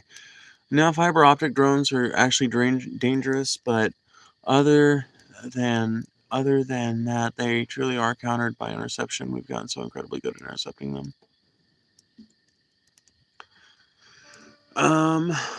Yeah, we have gotten good at intercepting them, but dude, all of those interception methods are based on the premise that you're dealing with 1 or 2 drones, 4 or 5 drones maybe, or that you're dealing with a bunch of drones, but that you can deal with them one at a time. What happens when, like, in the next 5 years, we hear news of, eventually 2 of these fucking big world superpowers are actually going to be duking it out again. And then we're going to get to see what we each really have. But I think we're going to find out that drone interception works really well when you've got like 10 or 20 that are coming at you. I don't think it's going to work so well if you've got 100 or 200 that you can deploy on one armored target. No matter how good the armored target is, even if it's got a canister round in the barrel, an army of 100 basically super intelligent, AI empowered, satellite uplinked drones, each with shaped charges on them and shit, that's not going to, it's not all good. It's not going to behave like a swarm. It's going to fucking use all of that resource the most intelligent way. That hive mind is going to do the most intelligent thing for erasing that target, which is going to be to spread itself out as fucking far as possible from the point of convergence and everything. And yeah, sure, you might be able to use a canister round or two to flush a few of them out of the sky and destroy some of them. Yeah, sure. Yeah, definitely. And if you've got some kind of radar guided anti-aircraft up top, or if you've got manual anti-aircraft up top, you're going to be able to do a little with that. But it's not a big step up from where we're at right now to where these drones will be equipped with fully fucking capable threat analysis on the fly, where they'll be able to see and tell if someone's shooting at them and dodge based on the angle of the fucking gun and everything. Dude, I'm telling you, I've just seen technology come too far in my lifetime. So yeah, interception works well right now, because right now drones are still kind of being used in a military context as like it's an emergent technology on the battlefield. Drones right now are um, in terms of their progress as a technology, I think they are where fighter planes were in World War One in terms of their like progress. You know, we're just now starting to see like the second and third generation of combat drones being deployed and shit, and we're starting to see market like commercialized drones being used for wartime purposes. So the developments that come out of the lessons being learned right now, I mean, it's just going to be like fighter planes in World War One, right? When World War II came around, the biplane went away as the favorite design for a fighter plane because they figured out that a plane with effectively four wings has a lot more drag on it and can go way less and cannot go nearly as fast as a plane with merely two wings.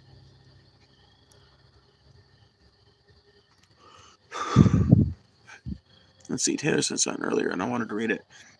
That is the concept of the show Orphan Black with the military cloning and training, but there is no theoretical, scientifically sound way to make them grow and age faster. Yeah, no. I mean, not humans, but that's why I think drones are. That's why I think drones are such an appealing option in terms of their usage, and that's why I think that. Yeah, I'm telling you guys, man, I'm not trying to be Nostradamus here necessarily, but I will be shocked, right? Because if you look at the progress in military technology, maybe this is one of the reasons why I'm fascinated by it, but things progress a lot faster once you're using technology in the field. It's kind of hard to figure out what works and what doesn't if you aren't testing it on live targets, frankly. So, World War One taught them a lot about aviation, about planes, about dogfighting, about the most effective role of an aircraft, about the different things that they could do. And by World War II, they had figured it out quite a bit. And even during World War II, they learned massive lessons. It was during World War II that the development and you know successful implementation of the first jet engines began.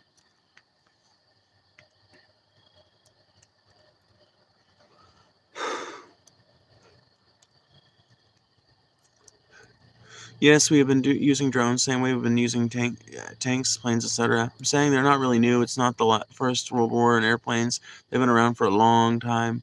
It's a very different style of warfare. These drones are also so cheap.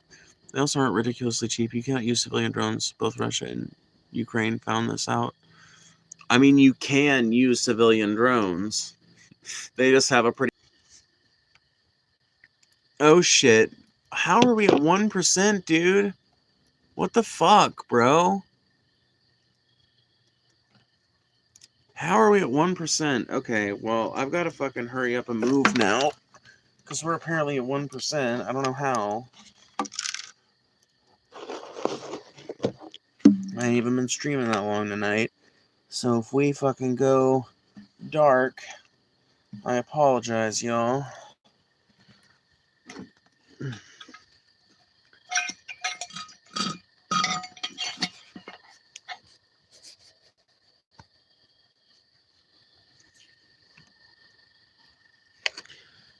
Okay.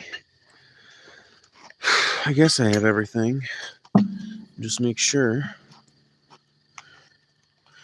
Hate to get all the way up to the office and then find out that I don't. Alright, yeah, I do. Well, that fucking blows. I was enjoying the fire, but we can't help that the phone's about to die. And if I don't move up there quick, I won't have a light to get back into the house with. Or, well, get back up to the trailer with.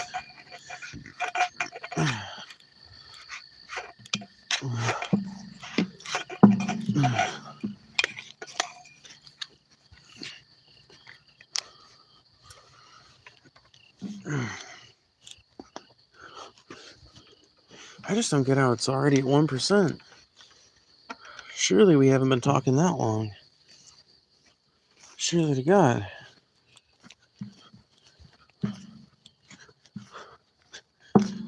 There's no way.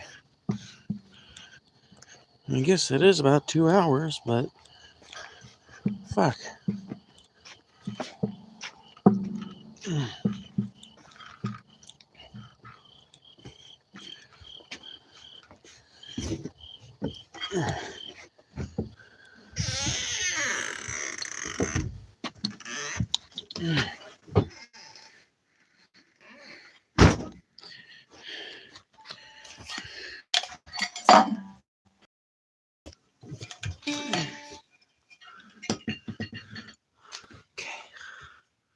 Hold on.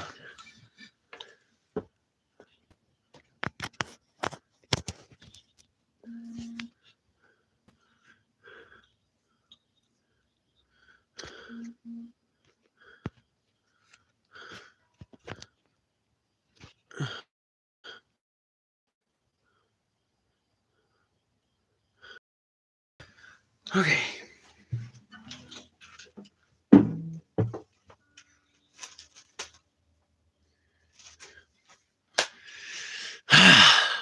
We made it back up here. And I got it on the charger and everything. Oh man, I feel smart. Okay, so turn the flashlight off. Turn the heater on. Absolute scam, yes.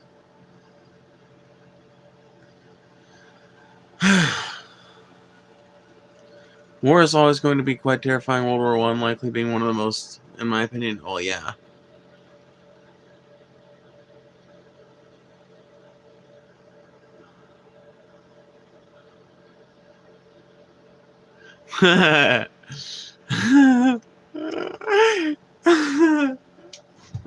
Oh, I love you guys.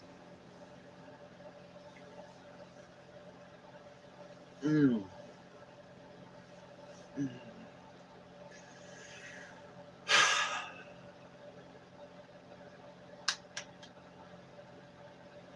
Oh. Ha. I've got time and date and topic from Modern Day Debate. It's going to be this Saturday at 8 p.m. CST, I think. But the topic is the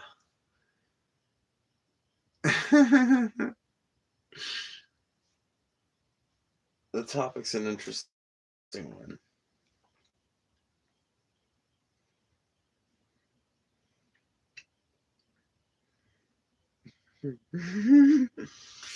Oh shit, is it ever?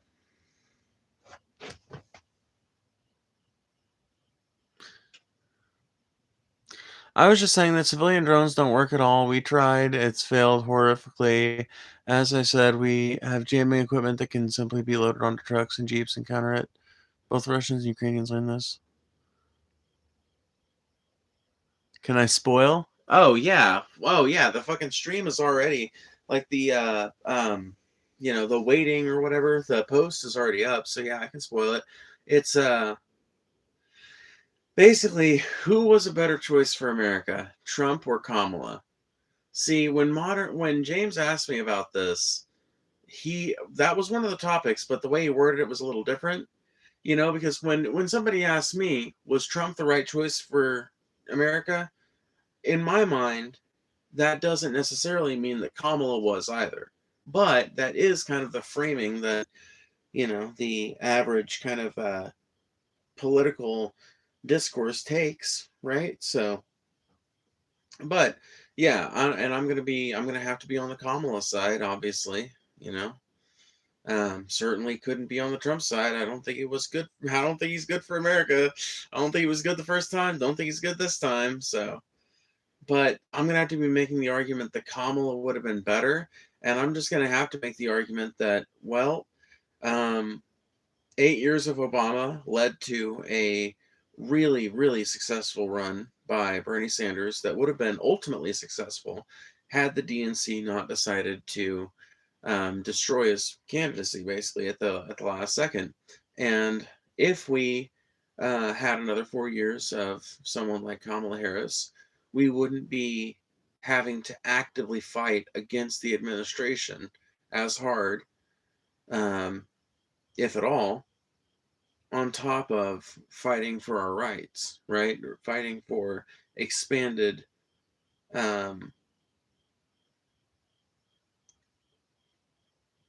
fuck, am I? Fighting for expanded, fighting for an expanded social safety net, basically.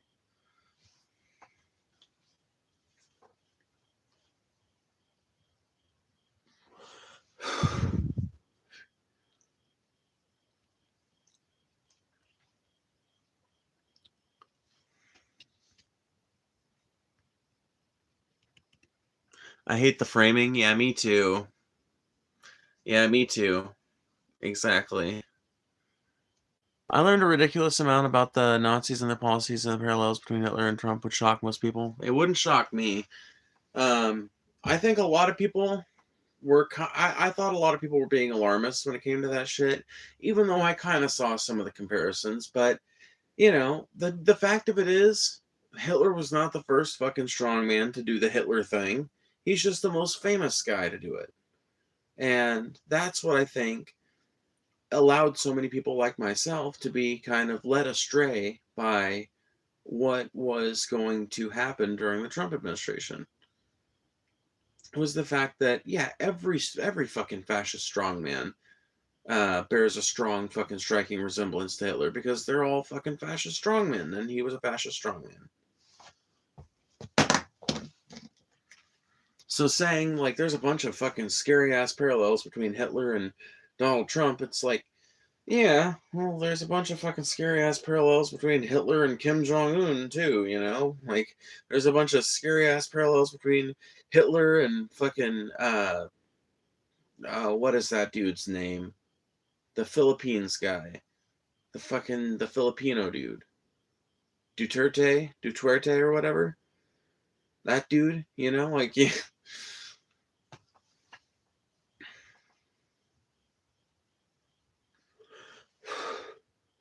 I'm going to say this, and I don't think you were contributing to this, just a guy, but I do think that like this idea of Hitler as a uniquely evil person sometimes, I think contributes to the mythologization of Hitler, and like I don't know, I might be wrong about this, but do you think do you think that part of the reason why people have stopped listening to people like you and me who point out the fact that Donald Trump is a fascist strongman, do you think that part of that is maybe like,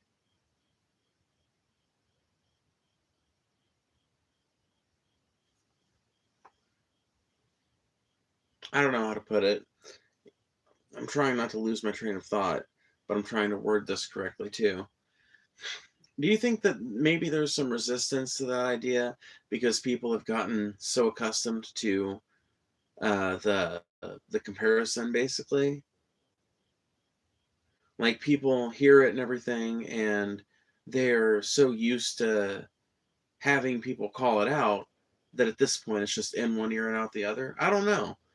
Because like it really does seem like there's a certain amount of people in America who are just kind of fine with it. I don't think it's the majority, but it does seem like his base is pretty much 99% fine with it. Yeah, they're desensitized to it. That's a great way of putting it. Exactly. Yeah. By the way, I just want to thank everybody who's donated tonight. We have made 550 in gems, $52 in super chats, and $20 in Cash App. So you guys are like literally legends. So I'll give you guys another topic before we get out of here. What do you guys think of a national divorce?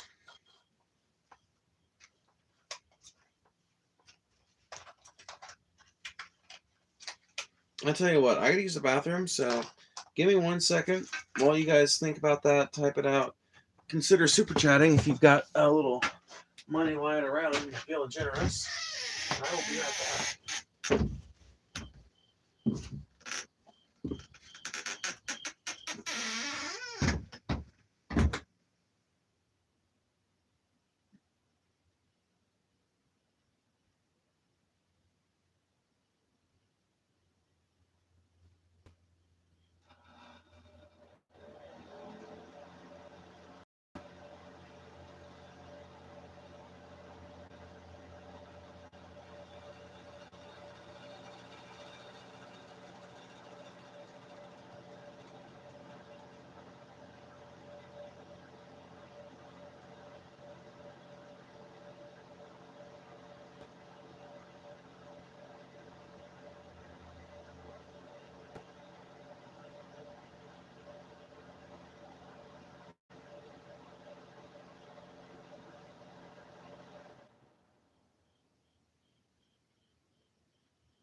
Yeah, dude, a national divorce. The idea that America can't no more. We fucking hate each other. The South hates the North. The North hates the South. The fucking leftists hate the righties. What if we just had a national divorce, right? Do like a 1 year period where people can, you know, go over to one side or another. Literally have like a relocation fund set up so that people really can go to whatever side of the country they want to live on. You want to fucking live in the you want to live in the new Confederacy or whatever they decide to call themselves. I think, let's just talk about it, right? I think it should be 3 countries, but at the very least 2. If it's going to be 3, or I'm sorry, if it's going to be 2, it's going to be basically the South getting excluded, the South plus Texas. And if it's going to be 3, then that might be actually worth listing out all the states that you're including. 3 or 4 might even be good. Because who gets Alaska? I think Alaska should get Alaska.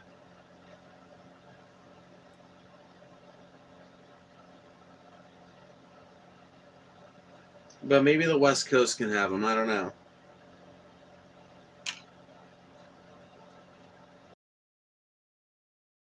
Of blue and red states, essentially.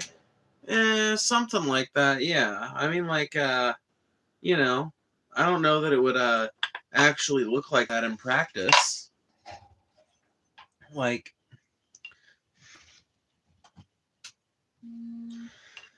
in practice, I don't know if it would be, all red states get separated, all blue states get separated, because I think there are still a lot of states that are kind of sort of purple, and a lot of states that wouldn't fit neatly into that dichotomy or whatever, but that culturally should be part of what, one spot or another. But this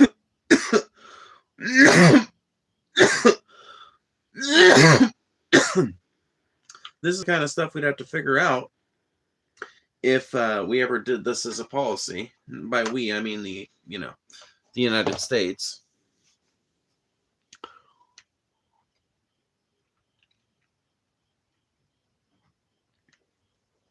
Well, the party switch is a real thing. Real slippery slope. My camera just went blank. Do what?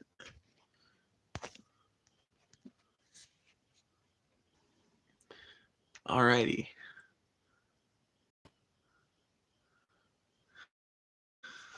Is it good now? Is it good, meow?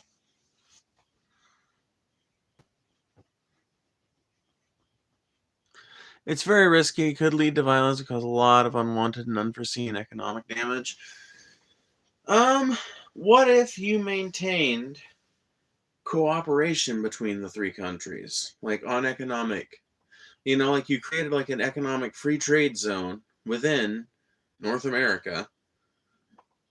What if you created some kind of economic free trade zone within North America, but you still allowed these independent nations to govern themselves independently? If we were going to split it up into three, by the way, it would be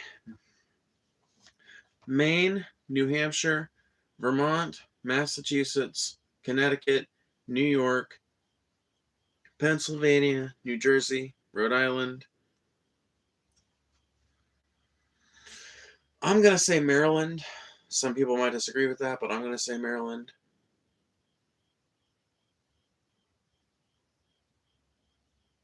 I think I already said Pennsylvania, so.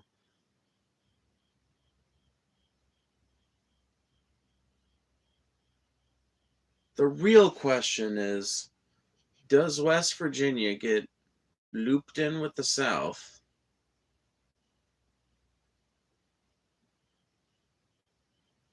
Or is it its own thing?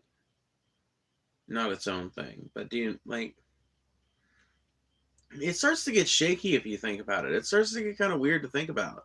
Because it's like, do you claim Virginia or do you leave Virginia? Because if you count Virginia, right, that's taking one state away from the South, but Virginia is a pretty northern feeling state. But if you're going to base it on having kind of an attitude that's appealing to people from all over the country, then you'd have to include North Carolina too. But that's too culturally distinct. It's definitely Southern. So, like with the Southern fucking country, the Southern quadrant and the Western quadrant, I think that one is pretty obvious. But maybe there would need to be a Midwestern quadrant too.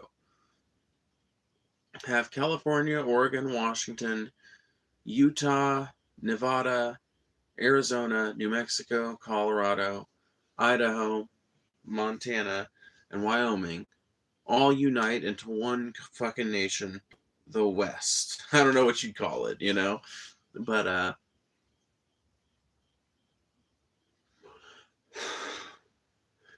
the Western states of America or something like that.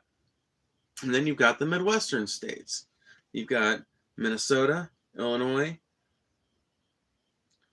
Missouri, Iowa, Kansas, Nebraska. I always forget about Nebraska.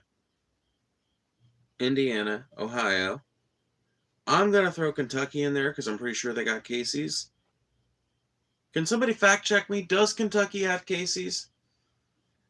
Kentucky's in contention, but does Kentucky have Casey's?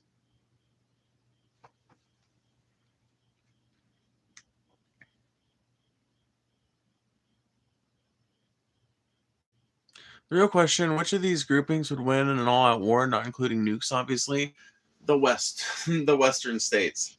They have the most fucking military bases. They have the most military personnel. It would be between the West and the Northeast, like Eastern Seaboard nation. It would be between those two. The South and the Midwest would just end up fighting each other for the rubble, probably. But, we're talking about all the fucking places where the power is concentrated versus the rest of the country. It would be, like, very quickly Very quickly, the two coastal nations would conquer the vast amount of territory between them, belonging to the other two countries, and then it would be a war between the two coasts, basically. But I don't think the two coasts would go to war with each other, so I don't think that would actually happen, but it's an interesting thing to think about for sure. Why are you shaking? Why aren't you shaking? Not everyone aligns with a political party. Uh, Either some just go off of football teams. Oh yeah, no, I know. Texas alone is winning. That's what a lot of people think, but Texas doesn't even have as many military bases as California does, just by itself. I don't think it would be done geographically. Isn't it all about political beliefs? Well, what I'm saying, no, I mean it is, but it's not, right? The casus belli for whatever happens is politically motivated. Yeah, it's all got to do with politics. But if you think about it, it is kind of geographically based, right? Because progressive politics have a home on the coasts and different varieties of progressive politics too.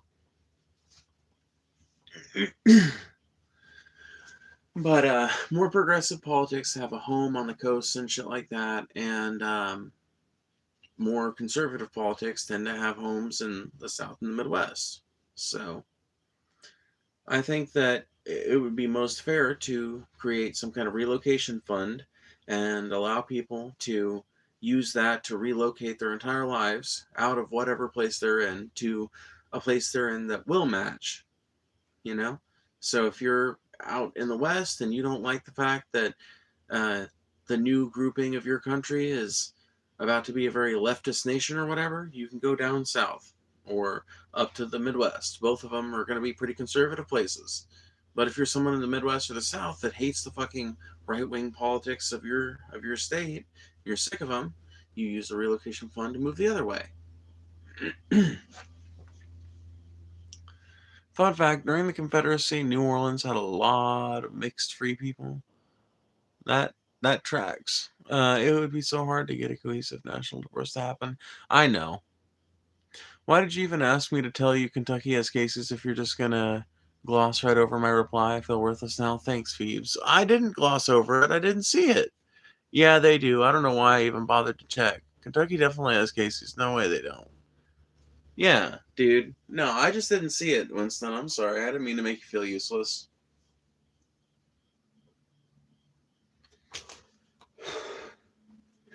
But yeah, so Kentucky definitely gets picked as part of the Midwest because um, Casey's. Casey's is a big indicator of when you're in the Midwest, in my opinion. You know you're out of the Midwest when the Casey's dry up. Dude, I want some fucking Casey's pizza, bro. God damn. Oh, good. I want some fucking Casey's pizza.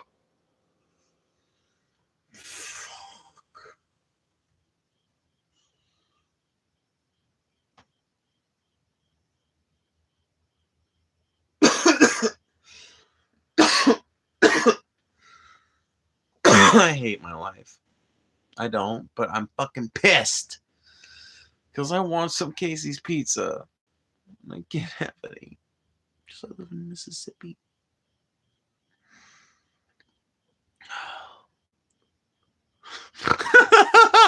Did I really?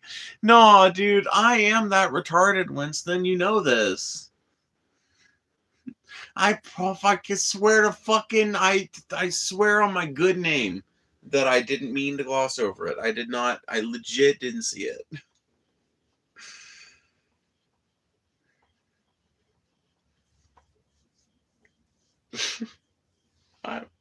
Man, I'm a comic absurdity.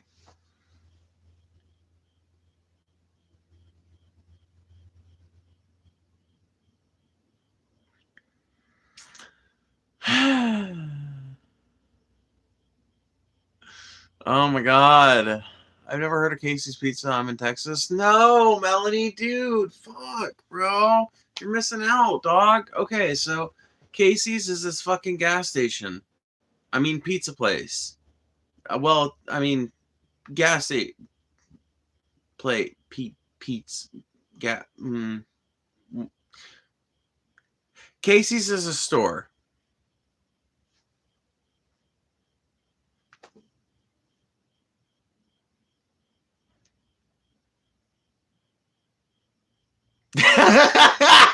It's the first layer of hell. Yeah, it is. That's true also. No Bojangles? Fuck Bojangles, dude. Fuck Bojangles. Fucking here, backwards, forwards, fucking left, right, and up to Sunday. Dude, Casey's is where it's at, dog. Casey's. Okay, so Casey's makes all their fucking crust in-house with fucking... it's a big bag of fucking shit, right? Dry ingredients, you pour it in there. Fucking warm water, pour it in there.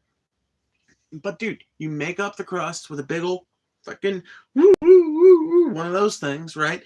And you pour it out onto the table and you do the thing and you fold it and do all that and put it into the fucking bucket and then it rises like crazy. And then you fucking scrape it all down and you make dough balls out of it, like specific weights for specific fucking, and then you can, oh my God. They are a gas station that makes some of the best fucking pizza on the planet, in my opinion.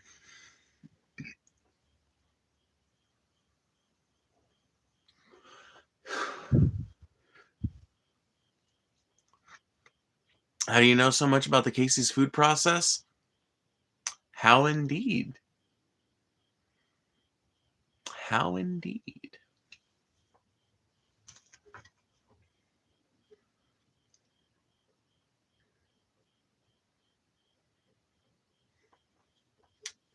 Wouldn't you like to know, Weather Boy?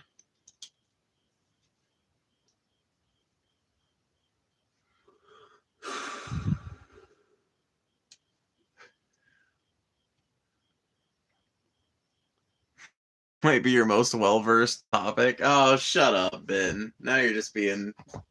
That was funny, actually. That was good.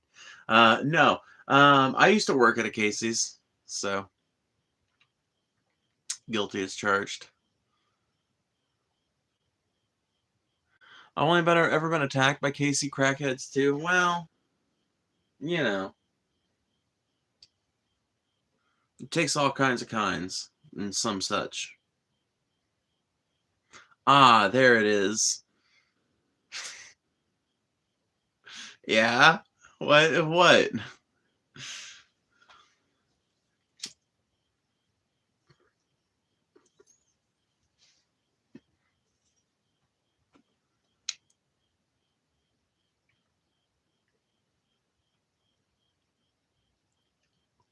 They're stronger from all that Casey's pizza. Dude, they are.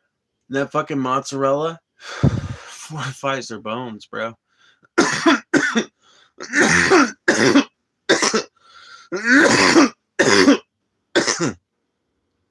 kind of like crows, too, you know? If you feed them a little pizza, they'll bring you little shinies that they steal off of old ladies, probably.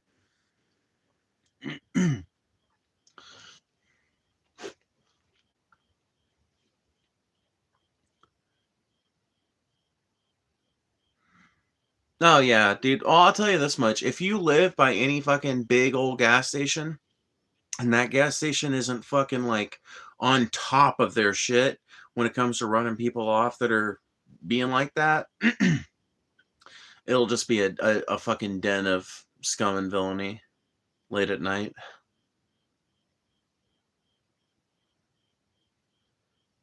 Would you rather have a communist or socialist country?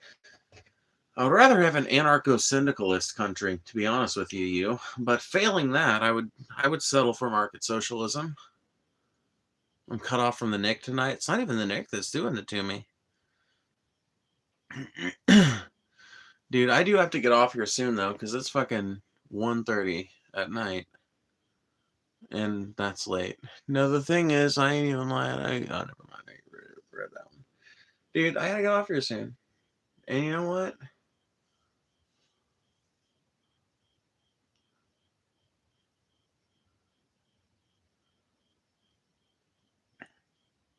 I might eat a little bit when I go inside.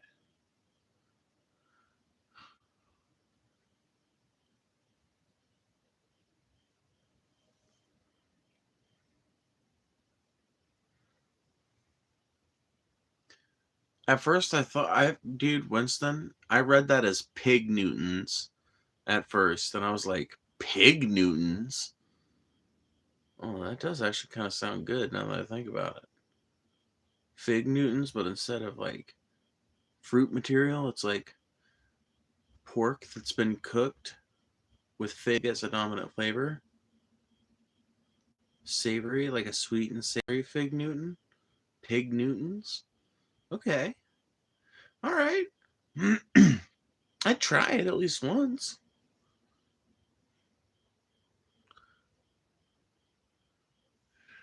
Bro, I got classes in the morning, but fuck it, I'm here. I wish I had chosen shit later in the day. I'm sorry. I must be entertaining as fuck, though, for that. That's pretty dope. Are we talking about bad food? Spam.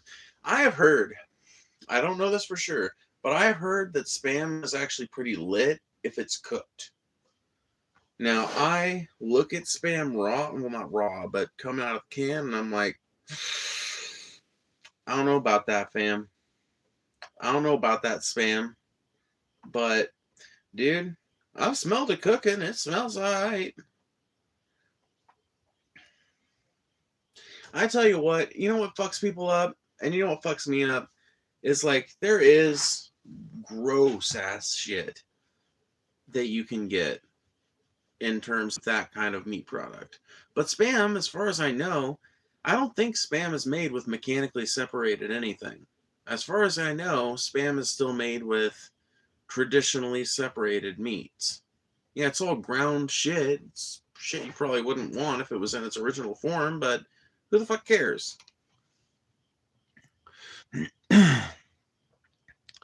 Bad food? Who actually eats cooked peppers? Bruh. What? What? Okay, hold on. Dude, there's so many fucking good ways to prepare cooked peppers. Okay, dude, my fucking tomato sauce, like the sauce I use for pizza or spaghetti or anything like that, literally uses bell peppers in it. Well, it's not a bell pepper, it's a certain kind of Italian roasting pepper. And I saute those as part of my sauce because they have a beautiful, deep brown, kind of purplish, reddish tint that lends a very nice color to the sauce and shows up beautifully in there and adds a little bit of interesting kind of kick to it as well. Lends a little sweetness to it. That's a great way to do it. Incorporating it as part of the Holy Trinity, if you're making a Cajun dish, is probably my favorite way of using um, a cooked pepper, right? Um, really, sweet peppers are perfect for cooking. There's a lot of things you can do with them. But if you're talking about hot chilies, I mean, even then, yeah, you wouldn't want to just cook one up and eat it. But um, if you're making um,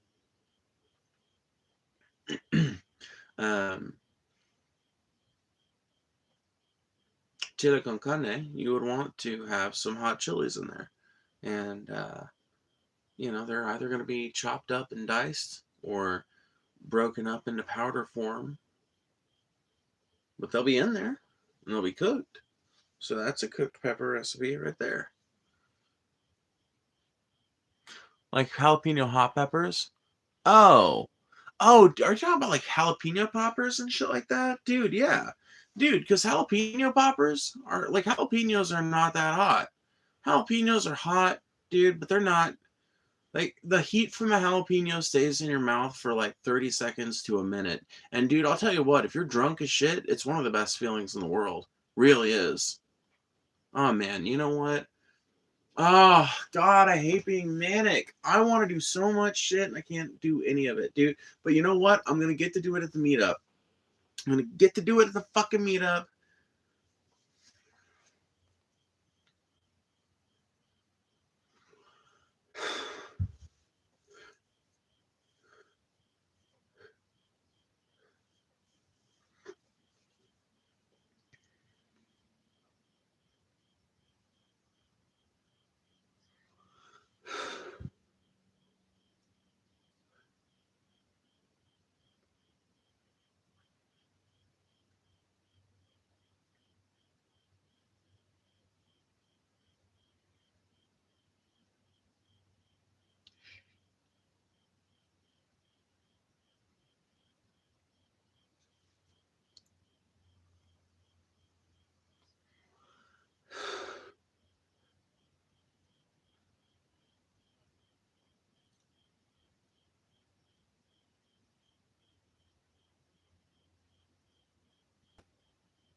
Sorry, I just got lost in my head for a second. I need to head off. Thanks for having me, and I hope to stumble on this shit again. Well, make sure you hit that subscribe button and the bell, because you'll get notifications for the next time we go live. That are you for real? For real? Yes, yes. Half jalapeno with cream cheese that's deep fried. Dude, whatever, y'all. Whatever, bro. What is a jalapeno popper? What? Oh, dude, I've had a Carolina Reaper, Benjamin, and that shit literally lit me on fire. I had a reaction that was like almost like getting drunk. It was literally so horrible. I will never get another Carolina Reaper as long as I live. I've had I've fucked with the ultra hots one time, and one time was enough. I've tussled with the lion. I've tasted the tiger's bite. I've flirted with the reaper. I ingested the reaper. I survived the reaper, and I survived the reaper coming out, which was the worst part of it all. I don't even want to think about that.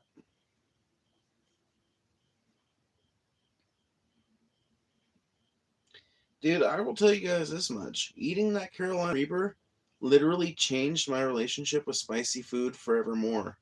I do not have as high a spice tolerance anymore after eating that thing. You would think I would have like an ultimate spice tolerance. No. It's like I'm oversensitive to it now. Not overly oversensitive. Like I still love spicy shit. But I do have to combat it more than I used to. Awesome run into you. Honestly, a really fun stream of some real hick shit. Smart hick rants. Cool. Subbed. Nice. Dope. I'm always happy to earn a couple subs off of these. Yeah, that's dope. I've never been wrapped. What? Me neither. They're not wrapped in bacon traditionally. That would be a bacon wrapped jalapeno popper. Yeah, dude. Oh my god. Okay, I gotta get off here before you guys make me hungry. You guys, well, no, you already have made me hungry. I need to get off here too. I need to go to bed. It's fucking late as shit. I've been streaming for 2.5 hours. Thank you to everybody who has donated. Thank you to everybody who has watched or anything else, or hung out. And yeah, I will see you guys on the next one. Bye bye.